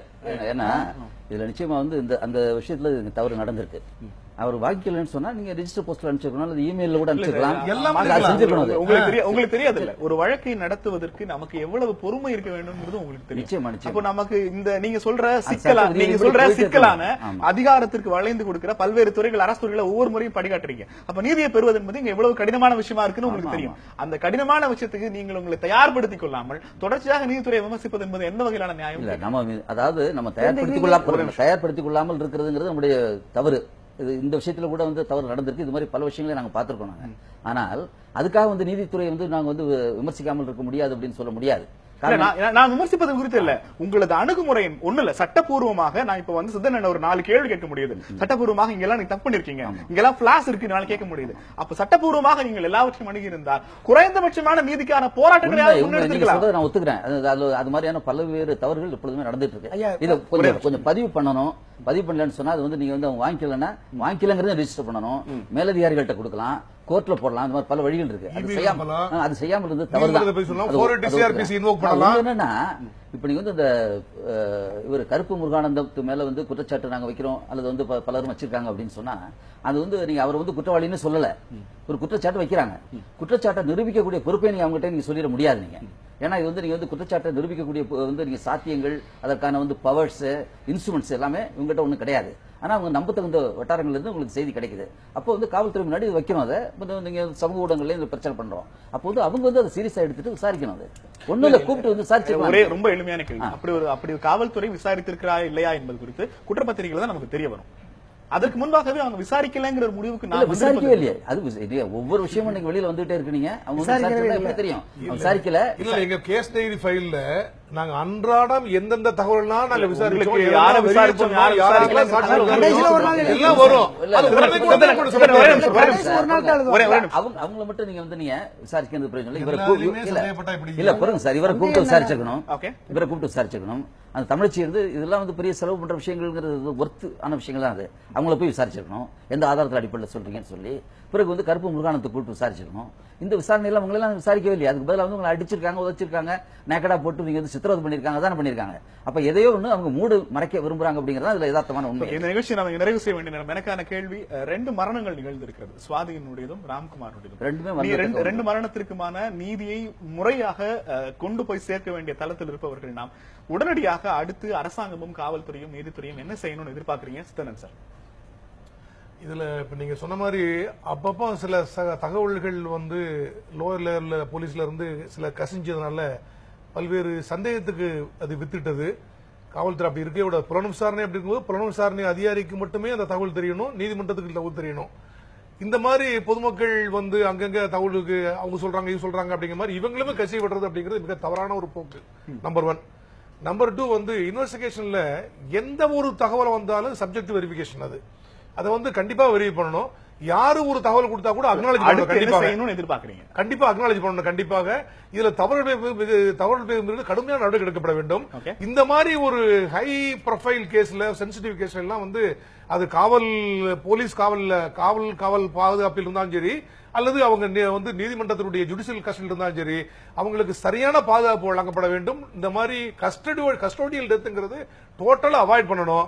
அப்படின்னாதான் வந்து போலீஸ் மேலேயும் நீதித்துறை மேலேயும் கண்டிப்பாக பொதுமக்களுக்கு மிகப்பெரிய நம்பிக்கை ஏற்படும். ஆனால் இதுல மிகப்பெரிய பொறுப்பு இந்த சமூக பொறுப்பாளர்களுக்கும் நண்பர்கள் போன்ற எல்லாரும் ஆர்வலர்கள், சமூக ஆர்வலர்கள் எல்லாத்துக்கும் என்னன்னா, சந்தேகத்தை வந்து எல்லாமே ஊடகங்களையும் மத்தியிலையும் நிறைய வந்து பொறுப்பு இல்லாமல் சொல்லக்கூடாது. கண்டிப்பாக அதை சம்பந்தப்பட்ட நபர்களிடம் விவாதித்து நடவடிக்கை எடுக்க செய்ய வேண்டும். அடுத்து இந்த வழக்கை நீங்க என்ன எப்படி எடுத்துட்டு போக போறீங்க? இந்த வழக்கை வந்து இந்த வழக்கை இப்ப வந்து ராம்குமார் வந்து சுவாதியை ராம்குமார் தான் கொன்றான் என்பதை நிரூபிக்க வேண்டிய பொறுப்பு அரசுக்கு இருக்கு. அதனால வந்து ராம்குமார் குற்றவாளி இல்லை என்பதை பொறுத்து நாங்க ராம்குமாரை கொலை செய்த காவல்துறையையும் அரசையும் கண்டித்து உயர்நீதிமன்றத்தில் முறையிட இருக்கோம். வழக்கு தொடுத்து நிச்சயமாக சுவாதி கொலையில் உண்மை குற்றவாளிகளை கண்டுபிடிப்போம். ராம்குமார் குற்றவாளி இல்லை என்பதை நிரூபிப்போம். இல்ல என்னுடைய கேள்வி, இப்ப நீங்க பேசுவதற்கான வாய்ப்பு உங்களுக்கு கொடுத்திருக்கோம் இல்லையா, இந்த பேச்சை காவல்துறைக்கு சட்ட ரீதியாக பதிவு செய்திருக்கீங்களாங்கிறதா என்னுடைய கேள்வி. காவல்துறை கேட்காதுங்க. நீங்க கொடுத்தீங்களாங்கிறதா என்னுடைய கேள்வி. எவ்வளவு இது பண்ண தாக்கப்பட்டிருக்கேன். அதாவது திலீபன், என்னுடைய கேள்வி, உங்களால் காவல்துறை அணுகி செய்யல அப்படிங்கிறது வந்து புகார் சொல்வதற்கான எல்லா உரிமையும் இருக்குது. காவல்துறையிடம் கொண்டே போகாமல் கண்டு போனா நடக்க மாட்டாங்கன்னு ஒரு நம்பிக்கையின் அடிப்படையில் நான் போனா எது அதாவது என்ன தாக்கப்பட்டாங்க அப்படின்னு சொல்லிட்டு நான் டிஎஸ்பி, அதாவது என்ன தாக்கப்பட்டாங்க, இது 6 பேர் சேர்ந்து என்ன அடிச்சாங்க. நான் போய் டிஎஸ்பில வந்து திருவாரூர்ல தாக்கப்பட்டேன் நீதிமன்றத்துக்கு. இப்போ ஜெயில விட்டு வெளியே வந்தோன்னு நான் போய் புகார் கொடுக்கணும். எங்க நடந்துச்சு? 6 பேர் எங்க பிடிச்சாங்க? அதனாலதான் நான் வந்து இவரை வச்சு இவருக்கு மூலமா தகவலை கொடுத்தேன். நான் ஒரு சின்ன பையன் பேசுறான் அப்படின்னு சொல்லிட்டு. என்ன செய்யலாம் அடுத்த கட்டமாக? என்ன பொறுத்த மட்டும் இவங்க சொல்றதுல வந்து ஒரு விஷயத்துல நான் மாறுபடுறேன். அதாவது வந்து நான் போய் நேரடியாக புகார் கொடுத்திருந்தா எனக்கு வந்து உயிருக்கு ஆபத்து வரும்னு சொல்றதை நான் நம்பல. உண்மையிலே புகார் கொடுத்திருந்தா தான் உங்க உயிருக்கு பாதுகாப்பு அப்படிங்கிறது தான் என்னுடைய கருத்து. அது வந்து பப்ளிஷ் ஆகி இவர் வந்து புகார் கொடுத்திருந்தா இவர் அடிச்சிருக்க மாட்டாங்க, உள்ள கொண்டு போயிருக்க மாட்டாங்க. அதுல வந்து தொடர்ச்சியாக வந்து மனித உரிமையை எடுத்து பண்றவங்க தவறுகள் செஞ்சுட்டு இருக்காங்க. அது வந்து மாற்றப்படணுங்கிறது ஒண்ணு. இந்த பிரச்சனை பொறுத்த மட்டும் 2 விஷயங்கள். ஒண்ணு வந்து என்னன்னா, இன்னைக்கு வந்து குற்றம் செய்தவர் செத்து போயிட்டார் அப்படின்னு சொல்லி இந்த கேஸை க்ளோஸ் பண்ணக்கூடாது. இது வந்து நீங்க வேறு யாரும் இதை பண்ணிருக்கலாம் அப்படிங்கிற ஒரு சந்தேகம் இருக்கிற வரைக்கும் அந்த இன்வெஸ்டிகேஷன் வந்து சிபிஐ கொடுத்து அந்த இன்வெஸ்டிகேஷன் தொடர்ந்து செய்யப்படணும். ஒண்ணு. 2வது, இந்த அதாவது சிறைக்குள் அவர் வந்து கொல்லப்பட்டார் அல்லது இறந்தார் அப்படிங்கறத பத்தி இன்னும் எங்களுக்கும் கூட உறுதியான முடிவுகள்லாம் எதுவும் கிடையாது. இது தொடர்பான ஒரு நம்பிக்கையான விசாரணை செய்யப்படணும். அதுல வந்து ஒரு சிட்டிங் ஜட்ஜ் ஒன்று, ஹைகோர்ட் ஜட்ஜ் ஒருத்தர் மூலமாக ஒரு ஜுடிஷியல் என்கொயரி இது போடப்படணும். நிகழ்ச்சியில் நம்மோடு பங்கெடுத்த 4வருக்கும் கேள்வி நேரம் தனது மனமார்ந்த நன்றியை தெரிவித்துக் கொள்கிறது. இந்த விவாதத்தின் போது இந்த அவையில் இல்லாத பல நபர்கள் மீது பல புகார்கள் முன்வைக்கப்பட்டிருக்கிறது. அந்த நபர்கள் தங்களது கருத்தை முன்வைக்க விரும்பினால் கேள்வி நேரம் அதற்கான இடத்தை எப்போதும் கொடுக்க காத்திருக்கிறது. சுவாதி கொலைக்கு மட்டுமல்ல, ராம்குமாரினுடைய மரணத்திற்கும் நீதி தேவை என்கிற விஷயத்தை மீண்டுமாக இந்த கேள்வி நேரம் வலியுறுத்துகிறது. நிகழ்ச்சியில் நம்மோடு பங்கெடுத்த அத்தனை பேருக்கும் கேள்வி நேரம் தனது மனமார்ந்த நன்றியை தெரிவித்துக் கொள்கிறது. இன்னொரு சந்திக்கலாம். நன்றி, வணக்கம்.